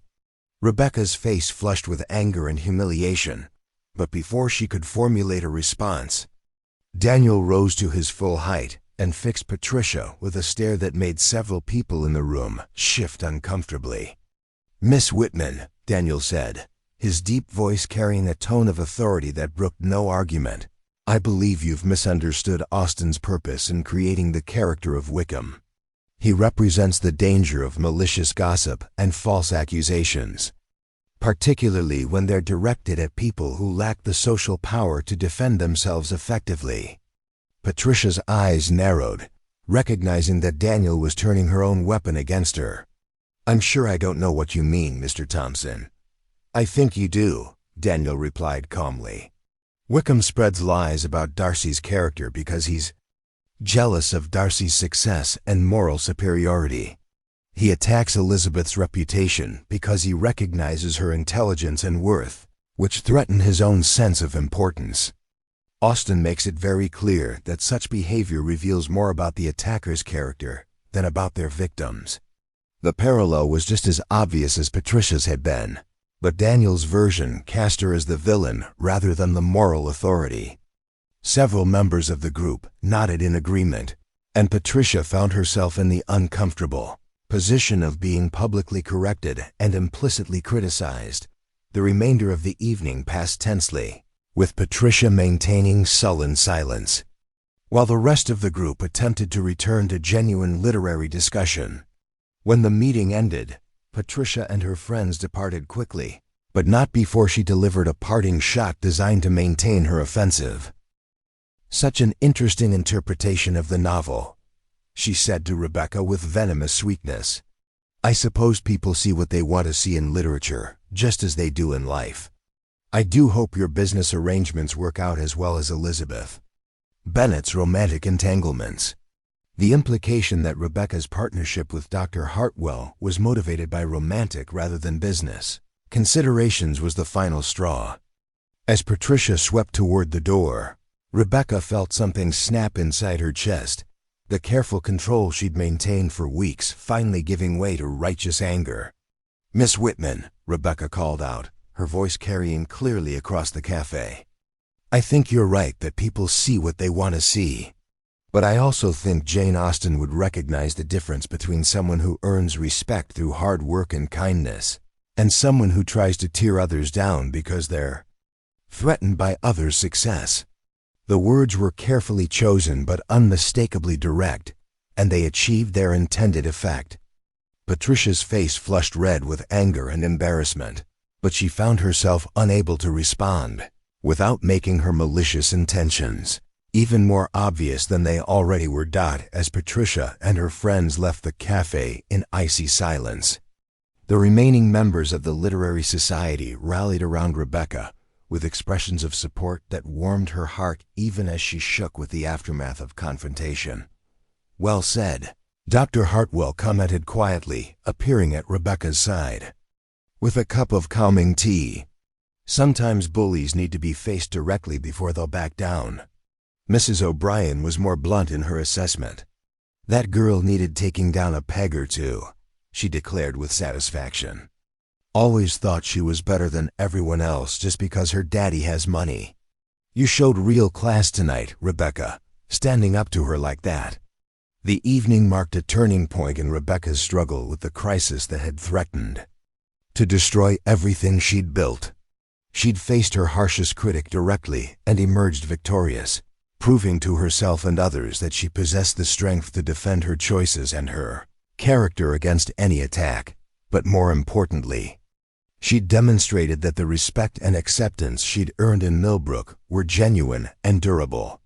The people who mattered, the friends she'd made through the literary society, the customers who valued her work, the community members who recognized her contributions, were willing to stand with her against those who sought to tear her down. As Rebecca walked home through the quiet streets of Millbrook that night, she felt a sense of peace that had been missing for weeks. The partnership with Dr. Hartwell would proceed, the bakery would be saved, and she would continue building the life she'd created through her own determination and the support of people who valued her for who she truly was. The major test was over, and Rebecca Martinez had emerged stronger than ever. The morning after Rebecca's confrontation with Patricia Whitman dawned crisp and clear, with the kind of brilliant March sunshine that promised spring's eventual victory over winter's stubborn grip. Rebecca woke feeling lighter than she had in months, as if standing up to her tormentor had lifted a weight from her shoulders that she hadn't fully realized she'd been carrying. The partnership agreement with Dr. Hartwell was scheduled to be finalized that afternoon, and for the first time since receiving Morrison's devastating letter, Rebecca felt genuine excitement about the future rather than merely relief at avoiding disaster. She'd spent the previous evening reviewing the contract one final time, marveling at how fair and generous the terms were, and how carefully they'd been structured to preserve her independence while providing the security she needed. Elena noticed the change in her daughter immediately. "You look different this morning, Mia," she observed as they prepared the day's first batch of bread together. "More like yourself again." Rebecca considered her mother's words as she shaped loaves with practiced efficiency. The woman she'd become. Over the past 6 months, confident, respected, valued for her intellect and capabilities, did feel more authentically herself than the anxious, self-doubting person she'd been for most of her adult life. "I think I finally understand something Papa used to say," Rebecca replied, dusting flour from her hands. "He always told me that respect has to be earned, but once you earn it, nobody can take it away from you unless you let them. Last night, I decided I wasn't going to let Patricia or anyone else take away what I've built." The morning brought an unexpected stream of visitors to the bakery, each bearing expressions of support that warmed Rebecca's heart and confirmed her growing sense that she'd found her true place in Millbrook's community. Mrs. Peterson arrived first, purchasing 24 cookies for a church fundraiser and making a point of praising Rebecca's leadership of the Literary Society. "I've learned more about literature in the past few months than I did in 4 years of high school," Mrs. Peterson declared. "My nephew from Pittsburgh was quite impressed when I discussed symbolism in The Great Gatsby during his last visit. He said I sounded like a college professor." Harold Henderson appeared before the lunch rush, ostensibly to buy his daily Danish, but actually to deliver news that brought a smile to Rebecca's face. "Patricia Whitman won't be causing you any more trouble at the book club," he announced with satisfaction. "Word is she's been asked to step back from several committees after last night's performance. Seems folks didn't appreciate her trying to turn your literary discussion into a gossip session." Even more gratifying was the visit from Tom Bradley, the telegraph operator who'd been one of the Literary Society's earliest and most enthusiastic members. He arrived carrying a small wrapped package and wearing an expression of nervous determination. "Miss Martinez," he began formally, "I wanted to thank you for what you've done with the book club. My wife says I'm a different man since I started reading again, smarter, more interesting to talk to. She asked me to give you this as a token of our appreciation." The package contained a beautifully bound copy of Wuthering Heights with an inscription thanking Rebecca for opening new worlds of understanding and helping us see that intelligence comes in many forms. The gift was modest in monetary terms, but priceless in its demonstration of the impact Rebecca had made on people's lives. Daniel appeared at noon, ostensibly to discuss plans for the next Literary Society meeting, but clearly motivated by concern for Rebecca's emotional state after the previous evening's confrontation. His relief at seeing her calm and confident was evident in the way his shoulders relaxed when she greeted him with a genuine smile. "How are you feeling about everything?" he asked as they settled into their usual corner booth at Henderson's Cafe. "For lunch, better than I have in weeks," Rebecca replied honestly. "I think I needed to face Patricia directly before I could really believe that the respect I've earned is real and lasting. Her attacks were feeding my own insecurities about whether I truly belonged here." Daniel nodded thoughtfully. "And now?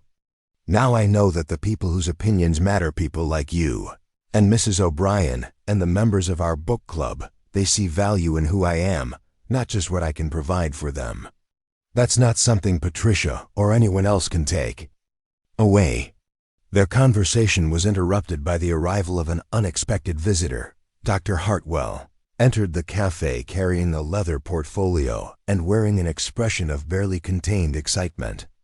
Rebecca felt her pulse quicken, wondering if something had gone wrong with their partnership agreement. "I hope you don't mind the interruption," Dr. Hartwell said, approaching their table, "but I wanted to share some news that might interest you both. I've just returned from a meeting with the County Education Board, and they've approved a proposal that could change things significantly for Millbrook." Rebecca and Daniel exchanged curious glances as Dr. Hartwell settled into the chair Harold had quickly provided. The doctor's enthusiasm was infectious, but neither of them could imagine what educational development might affect their lives so directly. "They're planning to establish a community college," Dr. Hartwell announced, his smile broadening at their expressions of surprise. Nothing elaborate, just evening and weekend classes for adults who want to continue their education or develop new skills. They're looking for local instructors, people with practical knowledge and teaching ability rather than formal credentials. Rebecca felt her heart begin to race as she realized where the conversation was heading. What kind of instructors? All kinds, Dr. Hartwell replied. Business management, practical skills, basic literacy for immigrants, and, he paused for dramatic effect, literature appreciation and discussion leadership. When I described your work with the Literary Society, the board members were extremely interested in having you develop a curriculum. The offer was so unexpected, so far beyond anything Rebecca had imagined for herself, that she could only stare at Dr. Hartwell in stunned silence. Teaching at a college level, even a community college, represented a legitimacy and recognition that she'd never dreamed possible. Daniel leaned forward with obvious excitement. That's extraordinary news. Rebecca would be perfect for such a position. The compensation wouldn't be substantial, Dr. Hartwell cautioned, but it would provide additional income and, more importantly, official recognition of your expertise. The board wants to start with a pilot program this fall, offering evening classes twice a week. Rebecca found her voice finally, though it came out as barely more than a whisper. They really want me to teach literature? They want you to teach people how to engage with literature, Dr. Hartwell corrected gently. There's a significant difference. You've proven that you can help others discover meaning and relevance in books they might otherwise find intimidating or boring. That's a rare gift, and the Education Board recognizes its value. The afternoon passed in a blur of legal formalities as Rebecca and Dr. Hartwell signed the partnership agreement that would secure the bakery's future. The contract was witnessed by Harold Henderson and Mrs. O'Brien, both of whom had volunteered their services to ensure that the arrangement was completely proper and above reproach. As Rebecca signed her name to the final document, she felt a profound sense of gratitude, not just for Dr. Hartwell's generosity, but for the journey that had brought her to this moment. 6 months earlier, she'd been an isolated woman convinced of her own unworthiness. Now she was a business owner, community leader, and soon-to-be college instructor, whose opinions were valued and sought after. Elena's reaction to news of the teaching opportunity was a mixture of pride and amazement that brought tears to both women's eyes. Your father would be so proud, she whispered, embracing her daughter tightly. He always said education was the key to everything, and now you'll be providing that key to others. The evening brought another unexpected development that would prove crucial to Rebecca's future happiness. Daniel appeared at the bakery just as she was closing, carrying a bouquet of early spring flowers and wearing an expression of nervous determination that she'd never seen before. Rebecca, he began formally, there's something I need to say to you, something I should have said weeks ago but didn't have the courage to express properly. Rebecca felt her pulse quicken at his serious tone.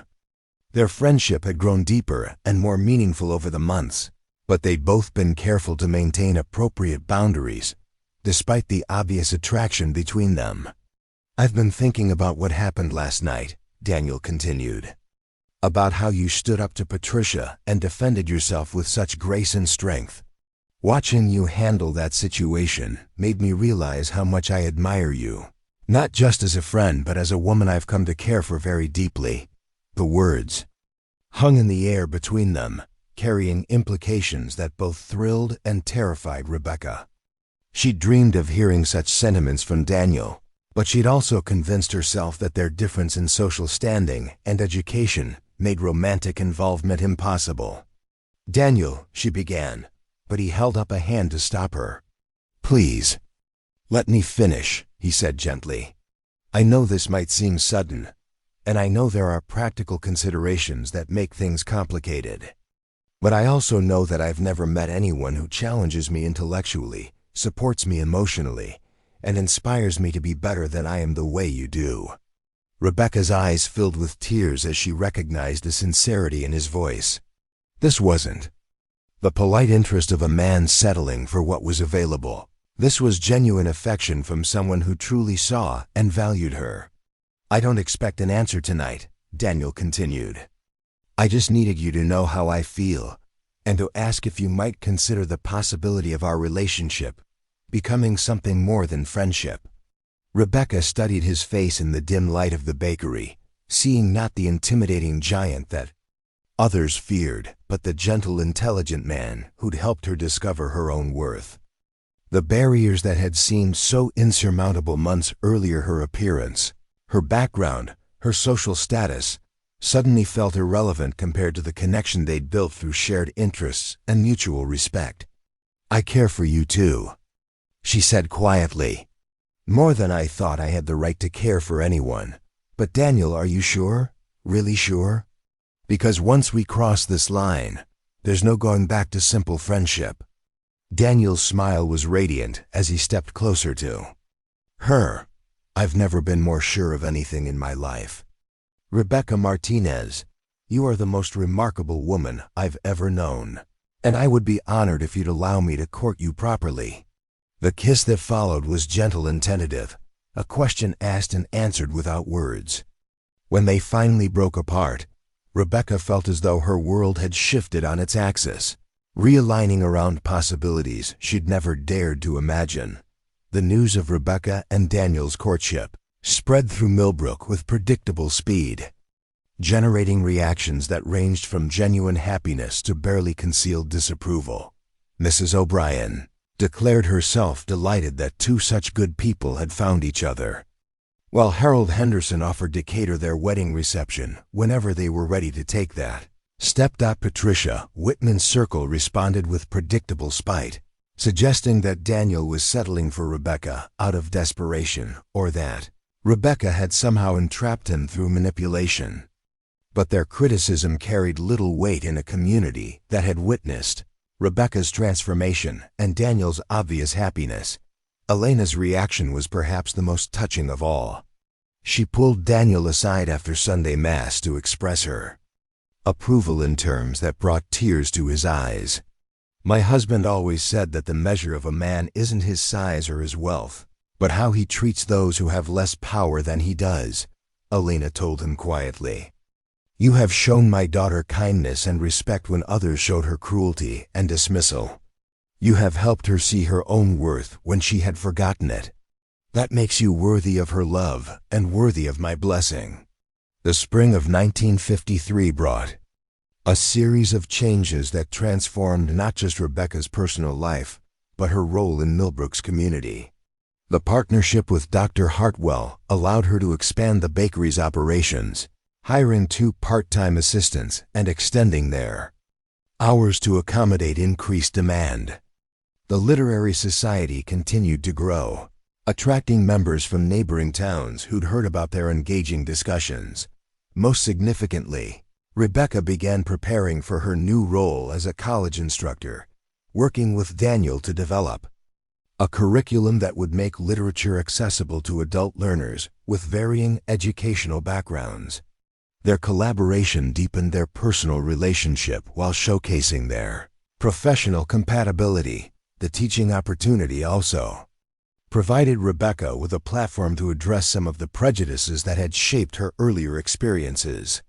Her first class included several Mexican-American immigrants who'd been intimidated by the prospect of formal education, and Rebecca was able to help them see that their cultural backgrounds were assets rather than obstacles to learning.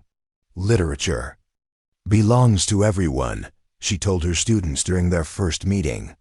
"The ability to find meaning and beauty in words isn't limited by formal education or social status." Some of the most insightful observations about human nature come from people who've experienced life from different perspectives. The statement could have served as Rebecca's personal manifesto, reflecting her journey from social outcast to respected community leader. She'd learned that worth wasn't determined by external validation, but by the courage to be authentic and the persistence to pursue one's goals despite obstacles. Daniel's courtship was conducted with the same thoughtful attention he brought to everything else in his life. He understood that Rebecca needed time to adjust to being valued and cherished, and he was patient in allowing their relationship to develop at a pace that felt comfortable for both of them. Their dates were often public affairs walks through Millbrook's parks, attendance at church socials, visits to cultural events in neighboring towns. Daniel was deliberately visible in his affection for Rebecca, making it clear to anyone who might doubt his intentions that he was proud to be seen with her and serious about their future together. The transformation in Rebecca's appearance during this period was subtle but significant. It wasn't that she lost weight or changed her fundamental features, but rather that she carried herself differently. Her posture straightened, her smile came more easily, and her eyes held a confidence that made her beautiful in ways that transcended conventional standards. "You're glowing," Elena observed one evening as they worked together preparing for the next day's baking. "Love becomes you, Mia." Rebecca blushed at her mother's comment, but didn't deny its accuracy. Being loved by someone like Daniel, someone intelligent, kind, and genuinely committed to her happiness, had indeed changed her in fundamental ways. She felt worthy of good things for the first time in her adult life. The summer brought an invitation that represented the ultimate test of Rebecca's new standing in the community. Mrs. Anderson, the mayor's wife and undisputed queen of Millbrook's social hierarchy, asked Rebecca to organize the literary entertainment for the town's annual Independence Day celebration. The request was significant because it represented official recognition of Rebecca's expertise and social acceptability. Mrs. Anderson wouldn't have extended such an invitation to someone she considered inappropriate for public leadership. Regardless of their abilities, Rebecca chose to present a program featuring American poets and their reflections on freedom, democracy, and national identity.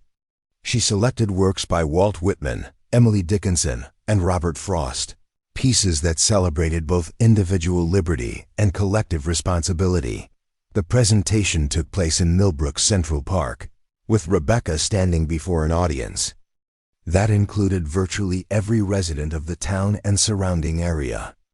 As she began reading Whitman's "I Hear America Singing," her voice strong and clear in the summer air, Rebecca felt a profound sense of belonging that had nothing to do with external approval and everything to do with finding her true purpose. Daniel watched from the front row, his face glowing with pride and love. Mrs. O'Brien wiped away tears as Rebecca's reading brought new life to familiar poems. Even some of Patricia Whitman's former allies found themselves moved by the power and sincerity of Rebecca's presentation. The success of the Independence Day program cemented Rebecca's position as one of Millbrook's most respected cultural leaders.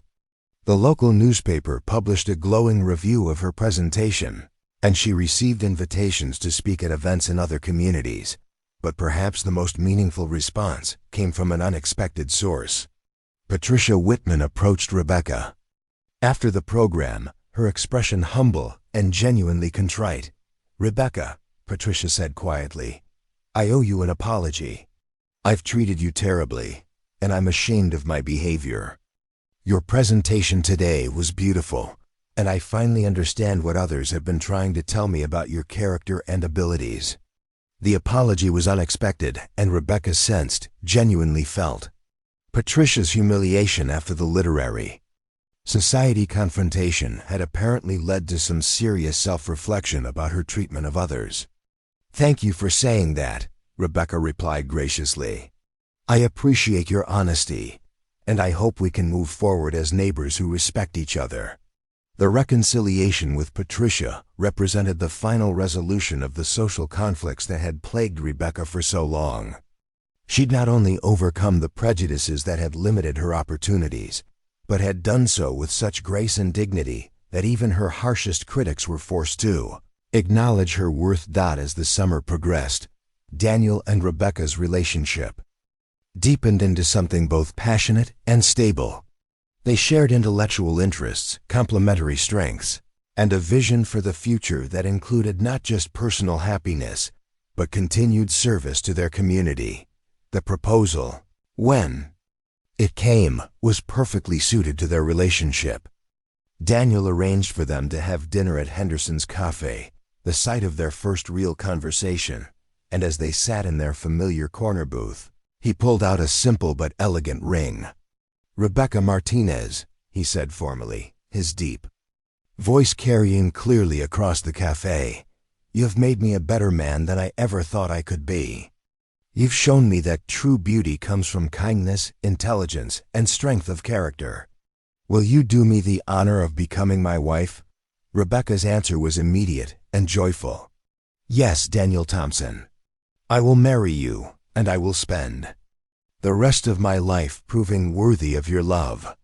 The engagement announcement was met with widespread celebration throughout Millbrook. The wedding was scheduled for October, giving the couple time to plan a ceremony that would reflect both their personal values and their commitment to the community that had become their home. As Rebecca looked toward her wedding day in the future, beyond, she marveled at the journey that had brought her to this point. The woman who'd been mocked as too fat for any man had found someone who considered her perfect exactly as she was. The isolated spinster had become a beloved community leader.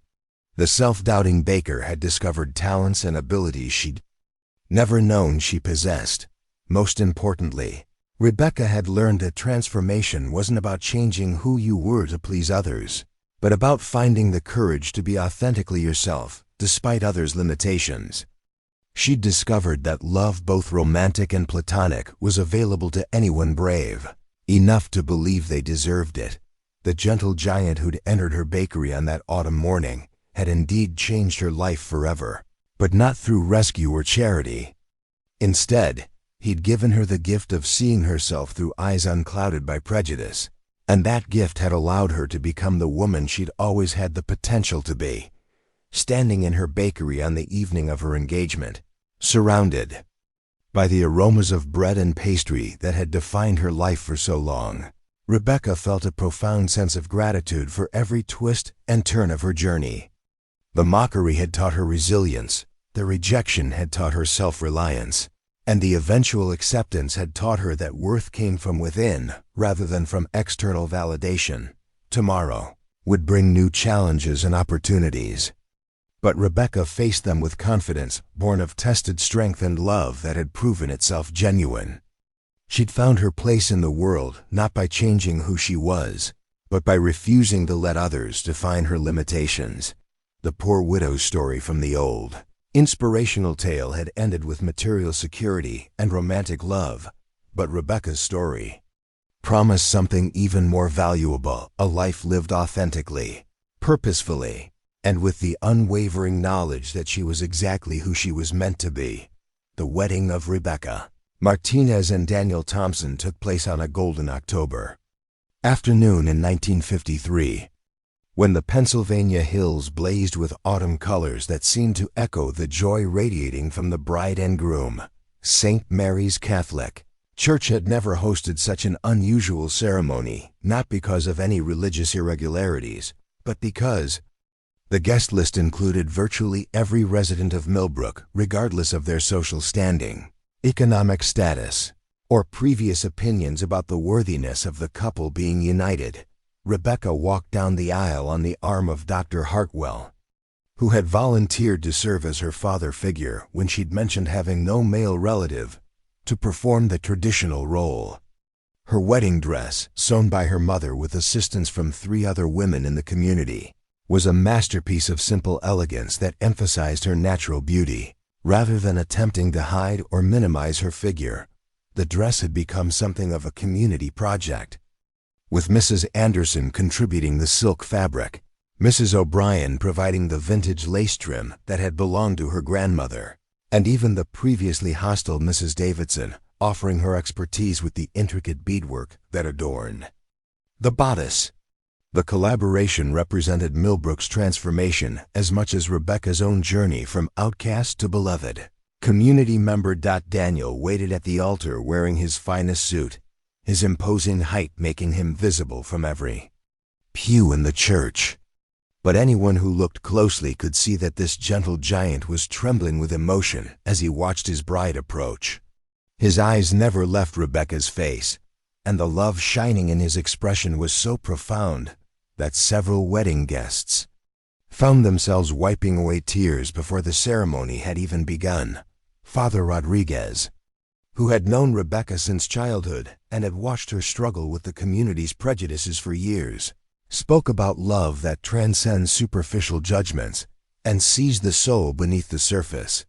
His words carried special meaning for a congregation that had witnessed Rebecca's transformation from isolated baker to respected teacher, community leader, and cherished friend. True love, Father Rodriguez said, his voice carrying clearly through the packed church, is not about finding someone who meets society's expectations, but about recognizing the divine spark in another person and choosing to nurture it every day. Rebecca and Daniel have found in each other what we all hope to discover, someone who sees our true worth and helps us become the best version of ourselves. The vows they exchanged were personal and heartfelt, written together during long evenings spent planning not just their wedding but their shared future. Rebecca promised to support Daniel's intellectual pursuits while pursuing her own, to build a home filled with books and laughter, and acceptance for all who needed refuge from the world's harsh judgments. Daniel's vows moved many in the congregation to tears as he spoke about learning from Rebecca that strength comes in many forms, that beauty exists in countless expressions, and that the most valuable gifts are often found in unexpected packages. He promised to spend his life ensuring that she never again doubted her own worth or felt alone in facing life's challenges. The kiss that sealed their marriage was tender and joyful, witnessed by a community that had learned valuable lessons about prejudice, acceptance, and the transformative power of seeing others through eyes of love rather than judgment. The reception took place in the renovated barn behind the Martinez family bakery, transformed for the occasion into a fairy tale setting with strings of lights, autumn flowers, and tables laden with food prepared by the entire community. Harold Henderson had insisted on providing the main dishes, while dozens of other residents contributed their specialties, creating a feast that represented the collective celebration of Millbrook's most beloved couple. Elena Martinez moved through the celebration with tears of joy in her eyes, watching her daughter dance with her new husband while surrounded by friends who genuinely loved and respected her. The transformation was so complete, so profound, that Elena sometimes had to remind herself that this confident, radiant woman was the same shy girl who had once hidden in the bakery's back room to avoid cruel comments about her appearance. The dancing began with Rebecca and Daniel's first waltz. As husband and wife, his impressive size making him surprisingly graceful as he guided her through the steps with gentle confidence. Other couples soon joined them, and the barn filled with music and laughter that continued well into the evening. Dr. Hartwell took the opportunity to announce that the partnership arrangement for the bakery had been so successful that he was considering similar investments in other local businesses. His speech emphasized Rebecca's business acumen and leadership skills, noting that the bakery's profits had increased by 30% since their partnership began. Rebecca Thompson, he said, using her new married name for the first time publicly, has proven that success comes to those who combine hard work with intelligence and integrity. Her achievements in business, education, and community leadership serve as an inspiration to anyone who has ever been underestimated or overlooked. Mrs. O'Brien, who had appointed herself the unofficial chronicler of the evening's events, made sure to record the moment when Patricia Whitman approached the newlyweds with a wedding gift and a sincere expression of good wishes. The reconciliation that had begun with Patricia's public apology had continued over the summer months, evolving into a relationship based on mutual respect, if not close friendship. "I brought you something that belonged to my grandmother," Patricia said, presenting Rebecca with an elegantly wrapped package. Inside was a leather-bound journal with blank pages, accompanied by a note explaining that it had belonged to Patricia's grandmother, who had been a teacher before women were commonly accepted in such roles. "She would have admired what you've Accomplished, Patricia said quietly. I hope you'll use this to record your thoughts and experiences, perhaps to help other young women who might face similar challenges. The gift was both generous and symbolic, representing Patricia's recognition of Rebecca's achievements and her hope for reconciliation between them. Rebecca accepted it graciously, understanding the courage it had taken for Patricia to publicly align herself with someone she had once tried to destroy. As the evening progressed, the celebration evolved into an impromptu literary society meeting when several guests began discussing the books they'd been reading and requesting Rebecca's insights on various authors and themes. Even at her wedding reception, her role as Millbrook's cultural leader was evident and celebrated. Daniel watched his new wife facilitate literary discussions while simultaneously ensuring that elderly guests had comfortable seating and shy children felt included in the festivities. Her ability to manage multiple social dynamics while making everyone feel valued was just one of the many qualities that had made him fall in love with her. The honeymoon was spent in Philadelphia, where Daniel and Rebecca visited museums, attended theater performances, and spent hours browsing bookstores like excited children in candy shops. For Rebecca, who had rarely traveled beyond the borders of her small town, the city represented a world of possibilities she was just beginning to explore. They visited the Free Library of Philadelphia, where Daniel introduced Rebecca to the head librarian as my wife, who runs the most successful literary discussion program in Pennsylvania. The introduction led to conversations about expanding such programs to urban areas, and Rebecca found herself invited to speak at a conference of library professionals the following spring. The trip also included visits to several colleges where Rebecca observed literature classes and spoke with professors about teaching methodologies. Her lack of formal credentials was offset by her practical experience and proven results, and several educators expressed interest in her innovative approaches to making literature accessible to diverse audiences. Upon their return to Millbrook, the Thompsons settled into a rhythm of married life that balanced their individual pursuits with their shared commitments to community, service, and intellectual growth. They had purchased a modest house on Maple Street, large enough to accommodate Daniel's extensive library and Rebecca's need for a home office where she could prepare her college courses and literary society presentations. The house quickly became a gathering place for Millbrook's intellectually curious residents.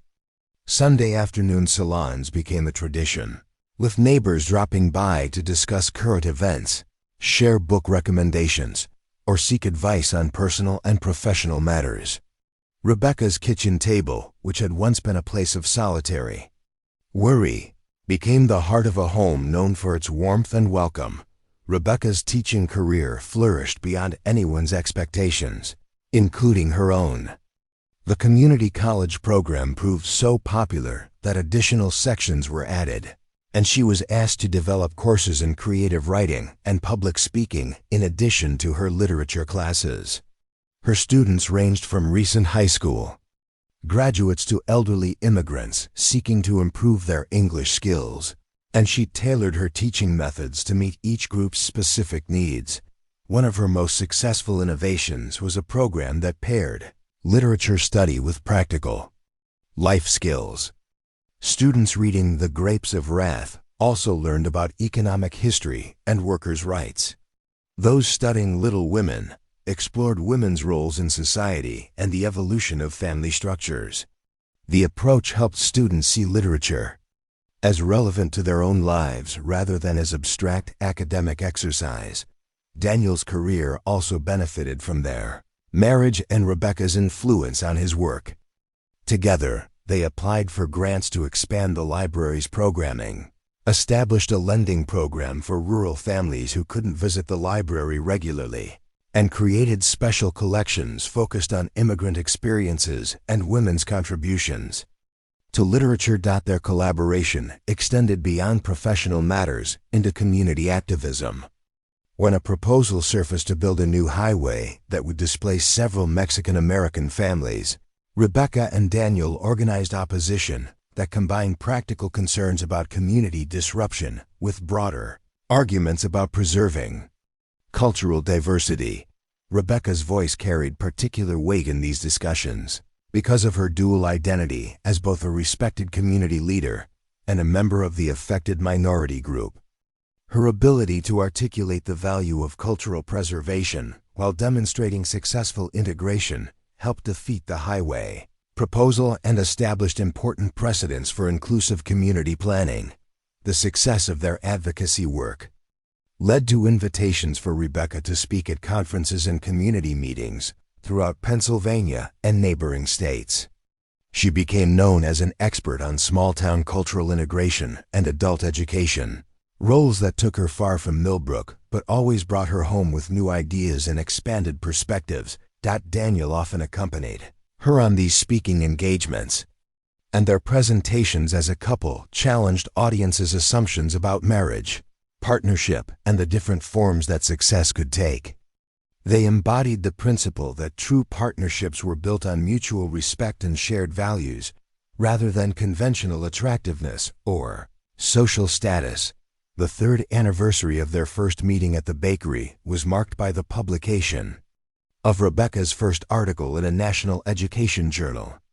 The piece, titled "Literature as a Bridge: Creating Inclusive Learning Communities," described her methods for helping diverse groups find common ground through shared engagement with books and ideas. The article's publication brought attention from universities and educational organizations across the country, leading to consulting opportunities and invitations to speak at academic conferences.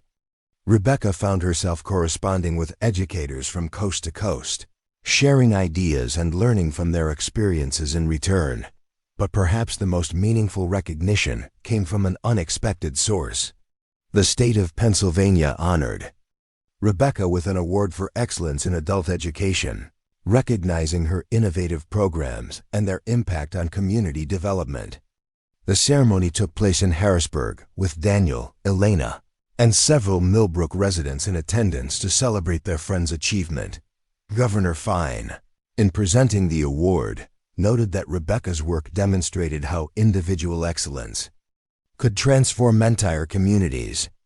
Mrs. Thompson has shown us that education is not just about transmitting information, but about helping people discover their own potential and value, he said. Her method should serve as a model for educators throughout our state and nation. The recognition was gratifying, but Rebecca found even greater satisfaction in the daily evidence of her impact on individual lives. Former students regularly visited to share news of their achievements. A young mother who had returned to school after gaining confidence in Rebecca's classes, an immigrant father who had started his own business after improving his English and learning about American literature's celebration of entrepreneurship. The Literary Society, meanwhile, had evolved into something resembling a small university extension program, with different groups meeting throughout the week to explore various genres and themes. Rebecca coordinated the overall program, but had trained other community members to lead specialized discussions, creating a sustainable model that would continue even if she moved away or reduced her involvement. One of the most successful additions was a children's program that introduced young people to literature appreciation through storytelling, drama, and creative writing exercises. Rebecca and Daniel worked together to develop age-appropriate curricula that built reading skills while fostering critical thinking and cultural awareness. The children's program attracted participants from throughout the county, including families who drove significant distances to attend Saturday morning sessions. Parents often stayed to observe, and many joined the Adult Literary Society after seeing the quality of discussion and analysis their children were experiencing. By 1956, 3 years after their marriage, Rebecca and Daniel had established themselves as regional leaders in education and community development. Their home had become an unofficial cultural center. Their program served as models for other communities, and their marriage was held up as an example of partnership based on intellectual compatibility and shared values. But success brought new challenges and decisions about the direction of their future. Rebecca had received offers to join university faculties, and Daniel had been approached about administrative positions at larger library systems. The opportunities were flattering and professionally exciting, but they required leaving Millbrook and the community they had worked so hard to serve. The decision was complicated by Elena's declining health. Now approaching 60, she was showing signs of the arthritis and heart problems that would eventually require more care than she could provide for herself. Rebecca felt torn between her expanding professional opportunities and her responsibility to her mother, who had sacrificed so much to support her daughter's dreams. The resolution came through community action that demonstrated how thoroughly Rebecca's values had taken root in Millbrook. When word spread about the professional opportunities the Thompsons were considering, a group of community leaders organized to create incentives for them to remain.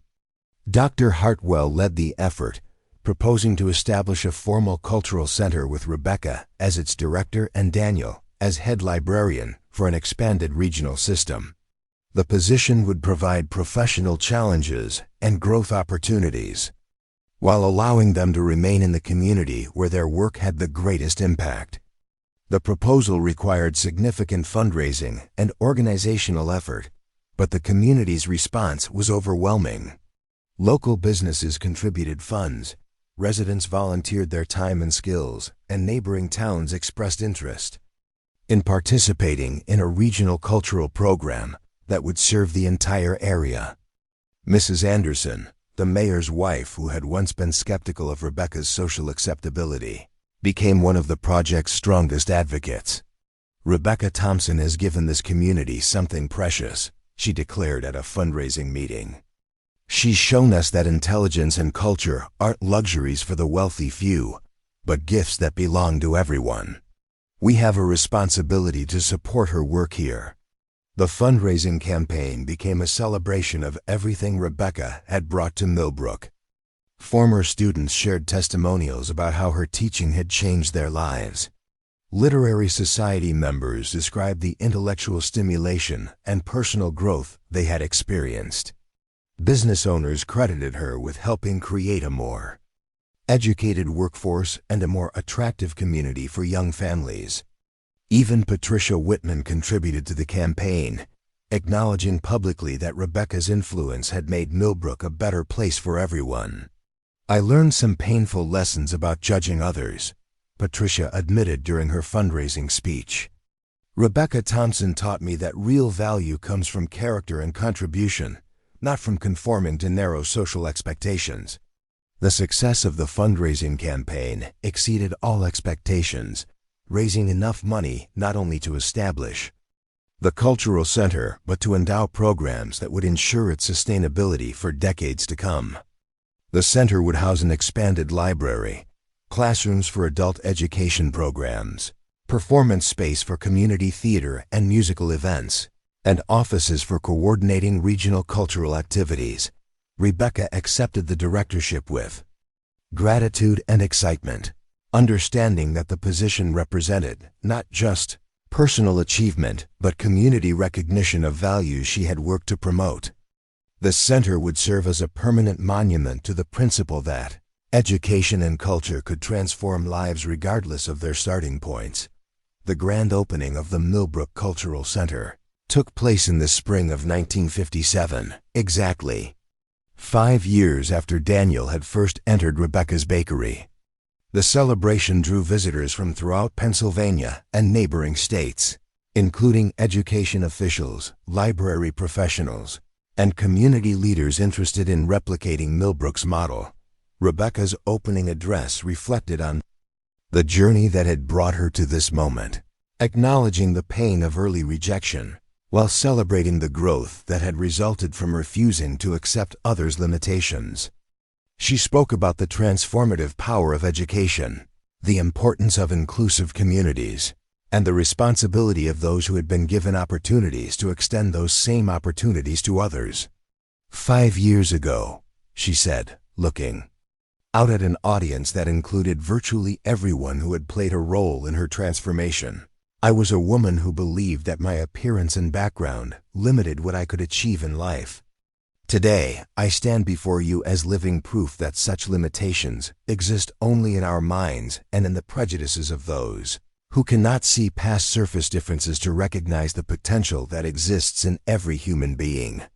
Daniel watched from the front row, his love and pride evident to everyone present. Beside him sat Elena, now using a wheelchair but determined not to miss her daughter's greatest triumph. Dr. Hartwell sat with other community leaders who had supported Rebecca's journey, while members of the Literary Society occupied several rows representing the grassroots movement that had grown into this moment of celebration. The audience also included some faces that represented the broader impact of Rebecca's work. Former students who had gone on to college, immigrant families who had found acceptance and support through her programs, children who had discovered a love of reading through her storytelling sessions, and community members who had learned to value intellectual curiosity and cultural diversity. In her closing remarks, Rebecca looked toward the future with optimism tempered by realism. She understood that the work of building inclusive communities was never finished, that each generation would face new challenges and need new approaches to old problems of prejudice and exclusion.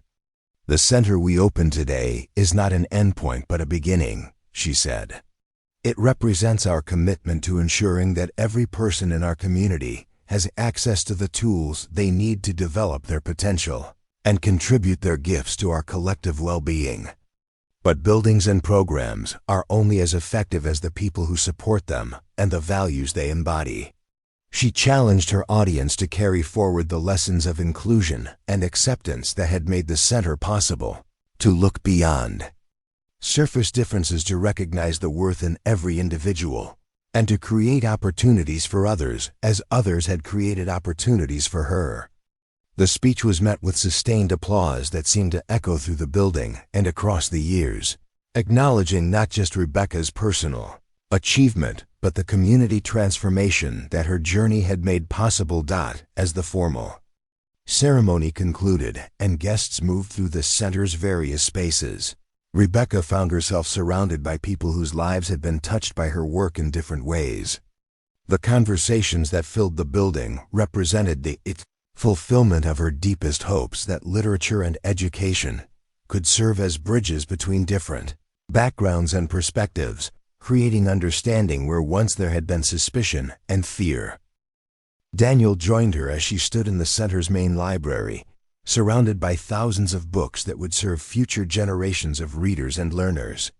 The collection included not just classic literature, but works by authors from diverse backgrounds, ensuring that students would encounter perspectives that reflected the full range of human experience. "Are you happy?" he asked quietly, slipping his arm around her waist as they watched children explore the new children's section while their parents examined adult education course offerings. Rebecca considered the question carefully, looking around at the bustling activity that represented the culmination of years of work and growth. She thought about the frightened, isolated woman she had been when Daniel first entered her bakery, and about the confident, respected leader she had become through his support and her own determination. "I'm more than happy," she replied finally. "I'm fulfilled.